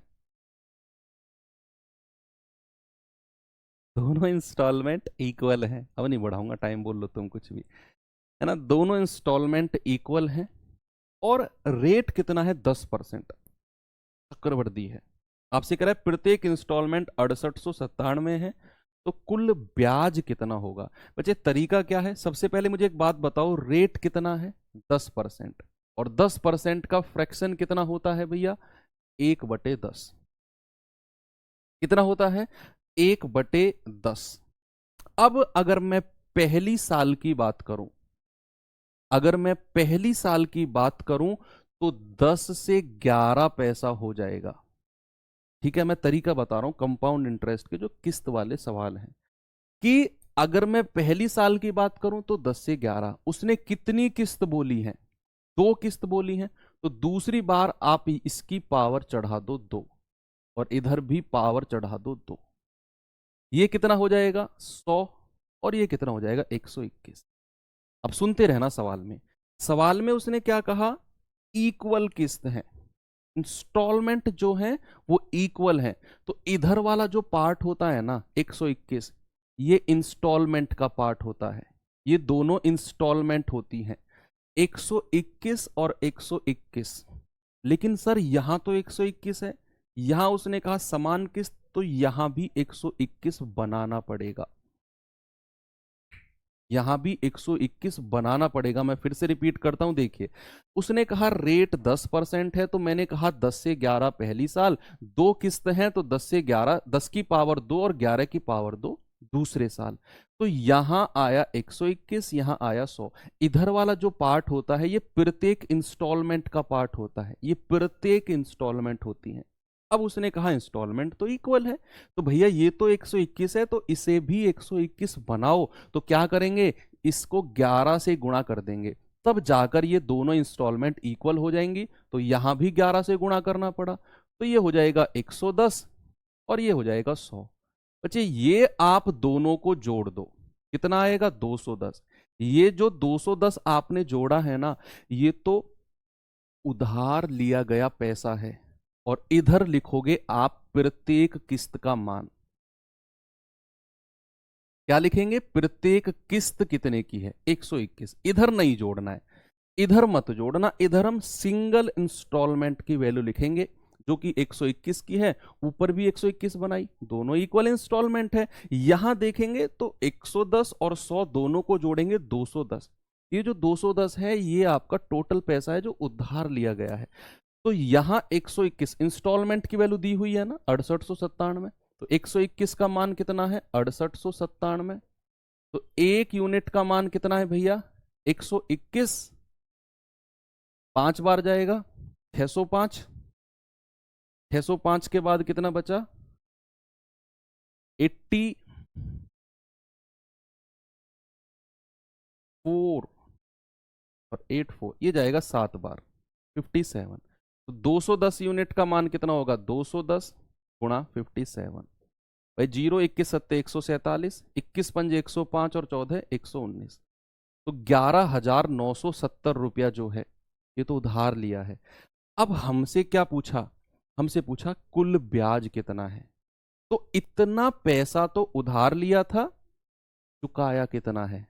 चुकाया कितना है बच्चे? एक किस्त अगर 6897 की है, एक किस्त, तो 2 किस्त कितने की हो जाएंगी? 2 सत्ते 14, 2 नाम 18 और 1 19, 2 अट्ठे 16 और 1 17, 2 छिक्के 12 और 1 13। इतना पैसा चुकाया है 2 किस्त के माध्यम से।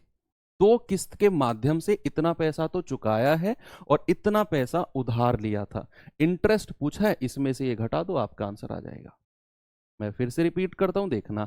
10% रेट था तो 10 से 11 पहली साल हुआ, दूसरे साल जो होगा 10 का स्क्वायर 11 का स्क्वायर होगा।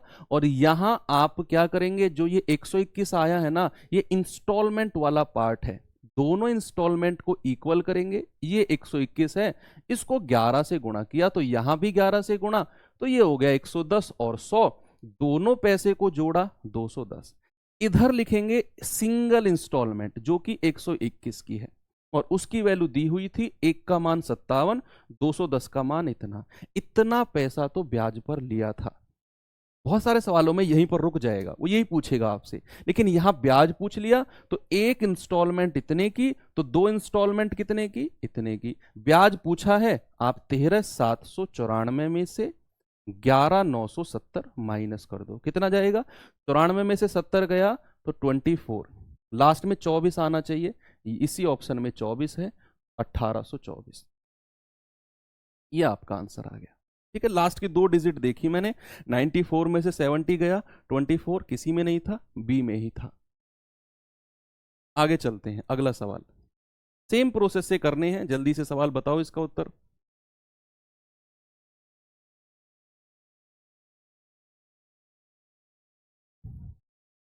प्योर मीन्स पर्पस के सवाल भी कराऊंगा, 2-3 आपको प्योर मीन्स पर्पस के सवाल। एक आदमी ने 18,020 रुपया उधार लिए, यहां आपको उधार लिया गया पैसा दे दिया, किस्त का मान नहीं दिया, और पहले दूसरे और तीसरे वर्ष के अंत में 3 बराबर वार्षिक किस्तों में 20% चक्रवृद्धि ब्याज से वापस भुगतान करना है। तो इंस्टॉलमेंट की वैल्यू पूछ ली, तो आपने सबसे पहले क्या करना है, 20% का फ्रैक्शन कितना है भाई, 1/5। तो पहली बार तो 5 से 6, दूसरी बार इसका स्क्वायर कर दो 25 से 36, तीसरी बार इसका क्यूब कर दो, 5 का क्यूब होता है 125 और 6 का क्यूब होता है 216। पहली बार स्क्वायर, दूसरी बार पहली बार 5 से 6, दूसरी बार वर्ग, तीसरी बार क्यूब, चौथी बार पावर 4। हालांकि 3 से ज्यादा टाइम में आपसे पूछता ही नहीं है, पूछेगा ही नहीं 3 से ज्यादा टाइम में, तो आपसे मैक्सिमम है 3।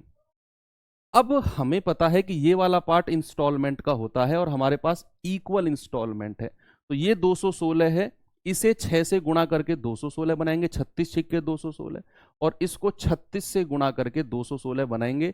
मेरे पास तीनों इंस्टॉलमेंट बराबर हो जाएंगी, 216, 216 और 216 की, है ना।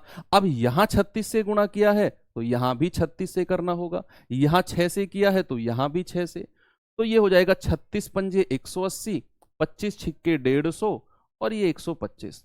तो जरा धनराशि को जोड़ना कितनी है भैया, 5, 8 5 13 और 2 15, 3 और 1 4, और इधर तो एक इंस्टॉलमेंट की वैल्यू लिखनी है, इधर तीनों को मत जोड़ना, इधर सिंगल इंस्टॉलमेंट। अब हमें 1820 जो दिया हुआ है वो इसका मान दिया है, क्योंकि 1820 उधार लिए हैं, इंस्टॉलमेंट नहीं है, किस्त नहीं है, उधार लिया है। तो उधार लिया गया पैसा कितना है 1820, तो एक यूनिट का मान कितना आएगा, ये जाएगा 4 चौके 16, 5 चौके 20, पूरा 4 बार कट जाएगा, है ना, पूरा 4 बार। तो 216 यूनिट का मान कितना होगा, 2 चौके 8, 16 चौके 64। ऑप्शन नंबर डी आपका सही जवाब। बढ़िया है ना, आगे चले। नेक्स्ट कोशिश करेंगे सवाल को आप खुद से आंसर दे पाओ। बताइए भाई इसका आंसर, सवाल का उत्तर जल्दी से बता दो।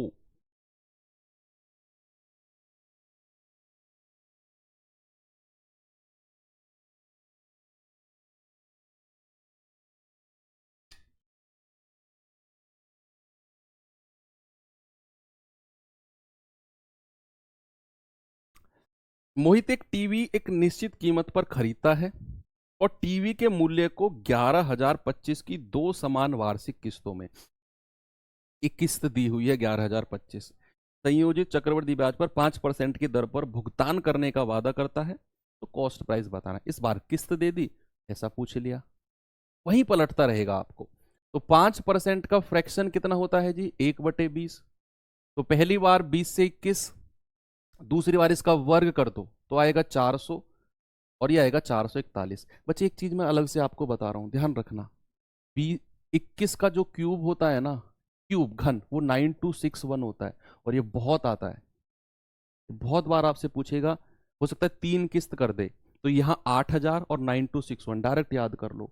कभी आप 21 गुणा 21 गुणा 21 करते रह जाओ, 9261 होता है, दिमाग के किसी कोने में रख लो इसे।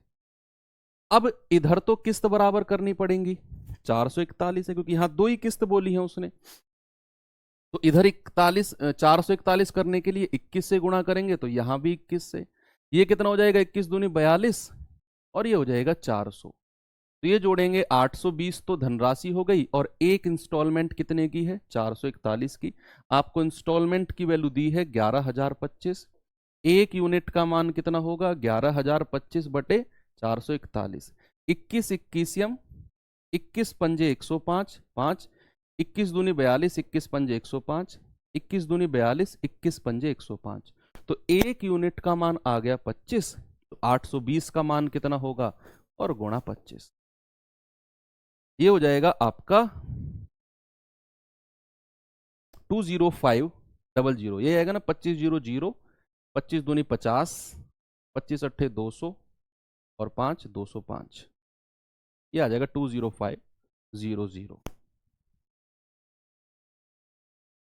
एक और चलो इस टाइप का सवाल ले लेते हैं जहां किस्त अर्धवार्षिक हो, बाकी फिर बढ़िया सवालों पे कराऊंगा आपको, 2-3 सवाल कराने हैं बढ़िया वाले, महंगे सवाल हैं वो वो महंगे सवाल हैं। 8925 रुपए का ऋण 2 समान अर्धवार्षिक किस्तों में वापस किया जाना है, हाफ ईयरली इंस्टॉलमेंट में, यदि ब्याज अर्धवार्षिक रूप से 8% प्रति वर्ष, रेट आपको पर ईयर का दिया है, तो ये अर्धवार्षिक में चेंज करना है, संयोजित किया गया तो प्रति किस्त कितने की होगी।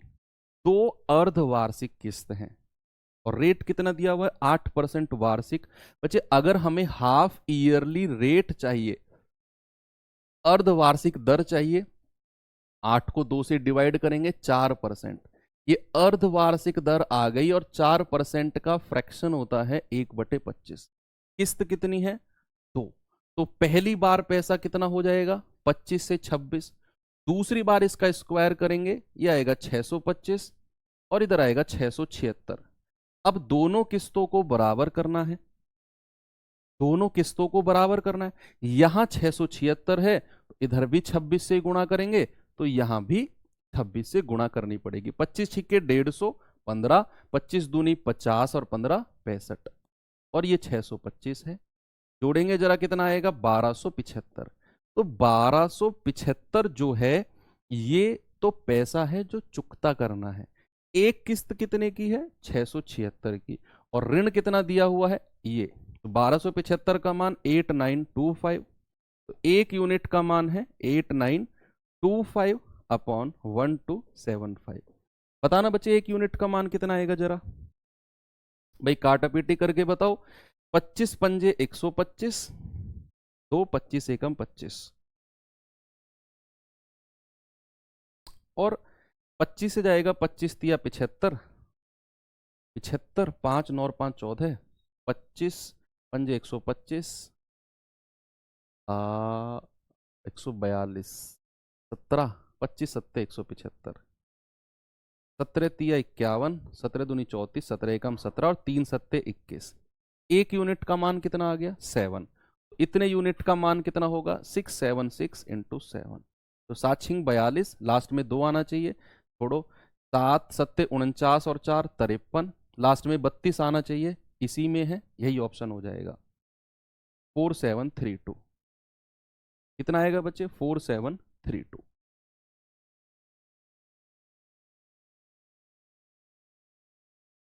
ठीक है, अब बढ़िया वाले सवाल, महंगे वाले सवाल करते हैं, और इनमें बहुत आपका कंसंट्रेशन चाहिए मुझे, क्योंकि मेरा इन सवालों को कराने का तरीका थोड़ा सा अलग है।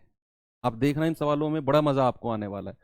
बुक्स में आप इन सवालों के सॉल्यूशन देखोगे ना, वो हिला के रख देंगे आपको, शुरू में बड़े बड़े सॉल्यूशन होंगे, लेकिन ये प्योर अंडरस्टैंडिंग पावर से जाएंगे हम, प्योर अंडरस्टैंडिंग पावर से एक बार पढ़ेंगे सवाल को, और ये प्योर मीन्स लेवल का सवाल है, ये प्री में नहीं आएगा, बिल्कुल भी नहीं आएगा, बेचिंतित होकर आप आराम से रहिए, ये मेंस लेवल का सवाल है। एक व्यक्ति ने कोई निश्चित राशि 3 वर्षों के लिए 10% प्रति वर्ष की दर से उधार ली, जिसमें ब्याज की चक्रवृद्धि वार्षिक है। 2 वर्ष के अंत में उसने 6634 रुपए की राशि का भुगतान कर दिया। ना तो हमें ये पता कितना पैसा उधार लिया है। हमसे बोला है कुछ पैसा उधार लिया 10% पर और 2 साल के बाद में इतना पैसा दे दिया। ये जो पैसा होगा ना, ये साधारण ब्याज में भी सवाल किए थे हमने, ऐसे याद करो, लेकिन वहां साधारण था, यहाँ चक्रवृद्धि है, यहाँ ब्याज के ऊपर ब्याज लगेगा। तो जो ये 6634 रुपया उसने दिया है ना बच्चे, ये उसने मूलधन और जो 2 साल का ब्याज होगा मूलधन पर, उन दोनों को जोड़कर 6634 उसमें से दिए हैं, कर दिया। तीसरे वर्ष के अंत में उसने 13,200 रुपए का भुगतान करके ऋण आप साफ कर दिया। अब उसके द्वारा उधार ली गई राशि कितनी थी? मजा आएगा सवाल करने में। ये सवाल में हम चलेंगे पीछे से, यानी कि नीचे से ऊपर की तरफ चलेंगे। आप मुझे बताओ, रेट 10% है। अगर मैं इंडिविजुअल ईयर की बात करूं, इंडिविजुअल ईयर की, पहली साल कितना रेट? 10%। दूसरे साल कितना रेट? 10%। रेट की बात कर रहा हूं।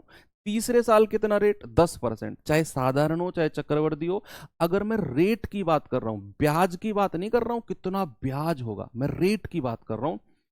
कोई से भी साल पे चला जाए, रेट तो 10% ही रहेगा। ऐसा तो नहीं है कि आज आपने किसी से पैसा लिया उधार और रेट था 5%, चक्रवृद्धि बेशक था, हो सके एक साल बाद वो कहने लग गया भैया रेट 6% हो गया। ऐसा कभी होता है? नहीं, वो ब्याज बढ़ जाता है, रेट 5% ही रहेगा। तो जो रेट है 10%, पहली साल भी 10%, दूसरे भी 10%, तीसरा भी, और इंडिविजुअल साल में 10-10% रहेगा। हाँ, वो बात अलग है कि दूसरे साल ये ब्याज के ऊपर ब्याज लगेगा, तीसरे साल ब्याज के ऊपर ब्याज के ऊपर ब्याज लगेगा, वो बात अलग है, लेकिन रेट 10% ही रहेगा। अब मुझे बताओ कितने वर्ष की बात कर रहा है? 3 वर्षों की। पहली बार इसने पैसा कितने साल बाद दिया है? पहली बार जो पैसा दिया है वो इसने 2 साल बाद दिया है। 2 साल बाद कितना पैसा दिया है? इतना। अब इतना पैसा लौटा दिया, इतना पैसा देने के बाद जो पैसा बचा वो तीसरे साल में ब्याज लगेगा उस पर। जो मैं बोल रहा हूं इस बात पे गौर करो आराम से, कि 2 साल के अंत में उसने 6634 रुपए दे दिए, मूलधन और प्लस ब्याज, 2 साल के ब्याज में से। भाई मैं यहां मोटा मोटा लिख देता हूं कि मूलधन और प्लस 2 साल के कंपाउंड इंटरेस्ट में से उसने 6634 रुपया दे दिया। अब जो बचा इस बचे हुए पर तीसरे साल ब्याज लगेगा। ये बात समझे कि नहीं आप, कि मूलधन प्लस 2 साल के कंपाउंड में से 6634 दे दिया और जो बचा पैसा उसमें थर्ड ईयर का ब्याज लगेगा। ये समझना बहुत जरूरी है। तो अब मैं बात करूंगा थर्ड ईयर की। बच्चे मैं बात करूंगा किसकी? थर्ड ईयर की मैं बात करूंगा। अभी थर्ड, जो सबसे लास्ट की साल है, सबसे लास्ट की साल, थर्ड ईयर के लास्ट में उसने इतना पैसा दिया और पैसा आप साफ कर दिया। आप मुझे बताओ थर्ड ईयर का रेट कितना है? 10% है सर, वो थोड़ी चेंज होगा। यानी कि थर्ड ईयर में पैसा 10 से 11 हुआ होगा। थर्ड ईयर में जो पैसा है, शुरुआत में अगर 10 यूनिट था तो थर्ड ईयर के लास्ट में पैसा कितना हो गया होगा? 11 यूनिट। और सवाल में कह रहा थर्ड ईयर के लास्ट में उसने इतना पैसा दिया और आप साफ कर दिया। आप साफ यानी कि रफा दफा कर दिया। तो थर्ड ईयर के लास्ट में क्या मैं कह सकता हूं 11 यूनिट का मान 13,200 होगा? तो बच्चे 1 यूनिट का मान कितना होगा? 1200 रुपया। तो 10 यूनिट का मान कितना होगा? 12,000। अब ये 12,000 कौन सी धनराशि है? ये थर्ड ईयर के शुरू की धनराशि है और ये थर्ड ईयर के अंत की धनराशि है। तो थर्ड ईयर के अंत में 11 यूनिट का मान इतना, 1 यूनिट का मान 1200, तो 10 यूनिट का मान 12,000। अब मैंने क्या किया? मैंने थर्ड ईयर के शुरू में जो पैसा था 12,000 वो निकाल दिया। थर्ड ईयर के शुरू में जो पैसा था 12,000 वो निकाल दिया मैंने। अब अगर मुझे दूसरे साल, अब मैं क्या करूंगा कि जो दूसरे वर्ष के अंत का पैसा है वो बता दो, सेकेंड ईयर के जो एंड का पैसा है वो कितना है 12,000, और जो इसमें 6634 दिया है ना वो भी जोड़ लो, 6634। ये मैंने 12,000 में 6634 क्यों जोड़ा, मैं नीचे से ऊपर की तरफ जा रहा हूं। मैंने सबसे पहले थर्ड ईयर के शुरू का पैसा निकाला, फिर जो पैसा ब्याज पे, वो जो जो पैसा चुकता किया गया 6634 वो भी जोड़ दिया। अब जो पैसा आएगा ना 18,634, बच्चे ये वो पैसा होगा जो दूसरे साल के अंत में बना होगा। 2 साल के अंत का ये पैसा बन गया होगा, इसमें से 6634 दिया होगा इसने। मैं वापिस जा रहा हूं, अब ये पहली बार पैसा दिया है उसने 2 साल के अंत में, तो जो रेट लगेगा 10 से 11, 10 से 11 वो 2 बार लगेगा, यानी कि 100 से 121।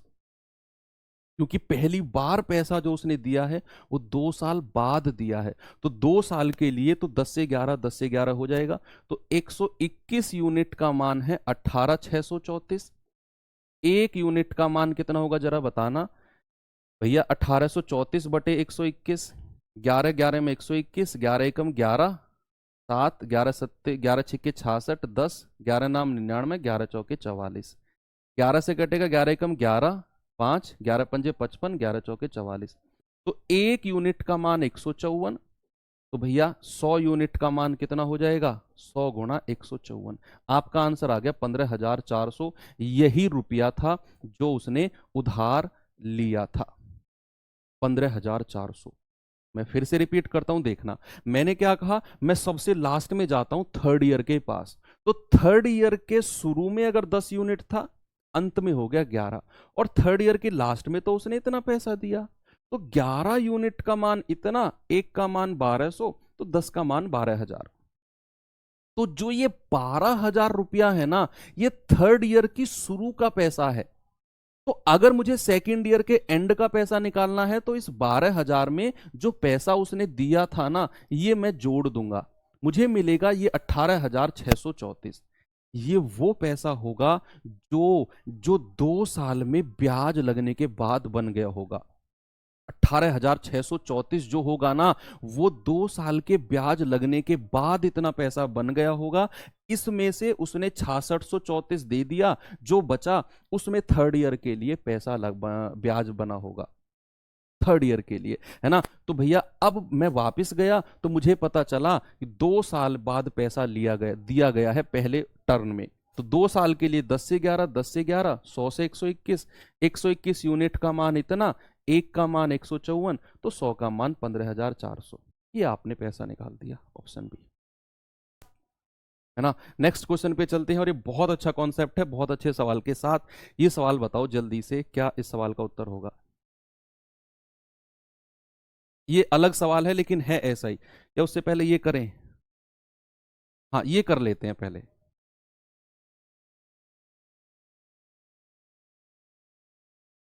ये कर लेते हैं, सेम क्वेश्चन है।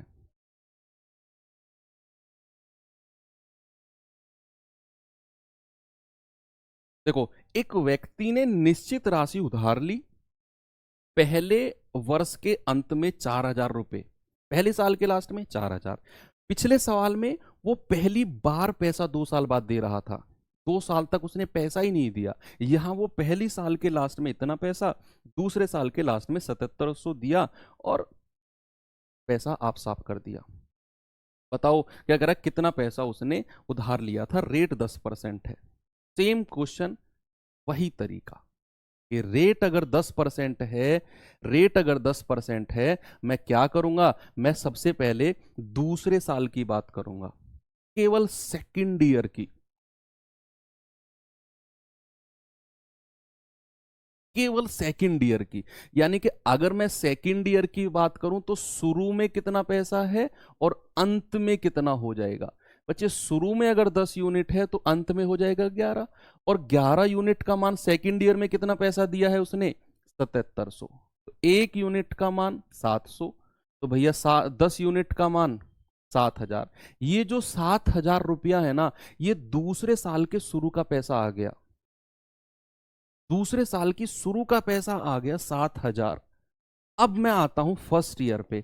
फर्स्ट ईयर के एंड में कितना पैसा है। मैं आपसे कहूं कि फर्स्ट ईयर के एंड में कितना पैसा था, आप कहेंगे ये 7,000, और जो उसने फर्स्ट ईयर के एंड में 4,000 दिया है ये भी जोड़ देंगे तो फर्स्ट ईयर के एंड में 11,000 रुपए था। ब्याज लगने के बाद 11,000 था। इस 11,000 में से इसने 4,000 दे दिया होगा, बचे हुए रुपए पर दूसरे साल ब्याज लगा होगा और वो 7700 बन गया होगा। तो फर्स्ट ईयर भी भैया 10 से 11 ही रहेगा फर्स्ट, क्योंकि यहां बात 2 साल की हो रही है, यहां 10 से 11 10 से 11, रट्टाफिकेशन वाली चीज मत कर देना। पिछले सवाल में वो पहली बार ही 2 साल बाद दे रहा था, इसीलिए मैंने 10 से 11 10 से 11 किया। तो ये आ जाएगा 11,000, एक यूनिट का मान 1,000, तो 10 का मान कितना 10,000। बस हो गया सवाल। इतना पैसा उसने उधार लिया था। आगे चले, ये सवाल कर लेते हैं। बच्चे इसमें ना उसने रेट ही गायब कर दिया, इसमें उसने रेट ही गायब कर दिया। इसमें बोला कि अतुल ने 12,000 रुपए की राशि उधार ली और पहली साल के अंत में 4,800 रुपया और दूसरे साल के अंत में 9,240 रुपए का भुगतान करके और मामला आप साफ कर दिया। तो बताओ रेट क्या है। पिछले 2 सवाल किए, वहां वो पैसा पूछ रहा था, कितना पैसा फर्स्ट ईयर में था, यहां उसने पैसा दे दिया, रेट पूछ लिया। बड़ा आसान है, ऑप्शन से उठा के भी करेंगे ना तो भी हो जाएगा, है ना, तो भी हो जाएगा। तो अब ऑप्शन से करें क्या, ऑप्शन से उठाकर देखिए एक बार कि 12,000 रुपया अगर है तो मैं ऑप्शन से उठाता हूं पहला ही रुपया कि 10% अगर रेट है। बच्चे रेट अगर 10% है तो पहली साल बाद पैसा कितना हो जाएगा, 12,000 पर 10% लगेगा तो 1,200 रुपया पहली साल बाद। फर्स्ट ईयर के बाद हो जाएगा 14,000, 13,200 रुपया, 13,200 रुपया बन जाएगा फर्स्ट ईयर के बाद। इसने फर्स्ट ईयर के बाद 4,800 रुपया दे दिया इसमें से, तो 4,800 रुपया जरा इसमें से घटाना। अगर मैं 4,800 घटाऊंगा तो 0 0, 12 में से 8 गए 4 और 12 में से 4 गए 8, 8,400 बचे 4,800 देने के बाद। अब इस 8,400 पर फिर से 10% का ब्याज लगेगा, फिर से 10% का ब्याज लगेगा और ये 9,240 बनना चाहिए। इस जो सेकेंड ईयर में 8,400 बने हैं ना शुरू में, ये सेकेंड ईयर के शुरू का पैसा है। इस 8,400 पर 10% का ब्याज लग के ये 9,240 बनना चाहिए। अगर बना तो मेरा माना हुआ रेट सही है, नहीं तो फिर गलत है। तो इसका 10% बताना जरा, 840 होता है। यानी कि सेकेंड ईयर के लास्ट में पैसा कितना हो जाएगा, इसमें 840 जोड़ेंगे, आएगा 0 4, ये आएगा 9,240। यानी कि 9,240 बिल्कुल सही है दूसरे साल के लास्ट में। तो मेरा रेट भी सही है, मेरा रेट भी सही है। मैंने क्या कहा, मैंने रेट माना 10%। तो मैंने कहा 12,000 रुपया है तो पहली साल के लास्ट में 1,200 रुपया ब्याज बन जाएगा, तो 13,200 रुपया बन गया ये। इसमें से उसने 4,800 रुपया लौटा दिया पहली साल के बाद, तो बचा कितना, 8,400। इस 8,400 में दूसरे साल लगेगा फिर से 10% ब्याज, फिर से 840 रुपये ब्याज का बनेगा, दोनों जुड़कर 9,240 बनना चाहिए दूसरे साल के लास्ट में, और जो कि सवाल में दिया हुआ भी है। तो मेरा सवाल, मेरा माना गया ऑप्शन बिल्कुल सही है। सवाल कहें, आप कहेंगे सर अगर ये ऑप्शन सबसे लास्ट में होता तो क्या करते, फिर आप एक इक्वेशन बनाते, उसमें कंडीशन को सेटिस्फाई करते। कैसे, मैं इक्वेशन बना देता हूं। भैया आप मान के चलो कि रेट है x% या a% मान के चलो, x से बड़ी प्रॉब्लम है आपको। तो रेट को मैंने माना a%, a% का रेट है। अब पहली साल के बाद पैसा कितना बन जाएगा भैया, 12,000 तो मूलधन है, प्लस 12,000 पर a% का ब्याज लगेगा पहली साल के लास्ट में, तो ये बन गया 12,000 प्लस 120a। ये पहली साल के लास्ट में पैसा है a% का ब्याज लगने के बाद। इसमें से उसने 4,800 रुपया दे दिया, इसमें से उसने 4,800 रुपया दे दिया। तो अगर मैं इसमें से 4,800 रुपया दे दूं, अगर मैं इसमें से 4,800 रुपया दे दूं तो इसमें से 4,800 जरा घटा देना, कितना आएगा, ये पैसा बचेगा 7,200 plus 120a। 7200 plus 120A, yes 7200 plus 120A, और ये बच गया दूसरे साल का पैसा। अब इस पे फिर से A% का ब्याज लगेगा, इस पर फिर से A% का ब्याज लगेगा,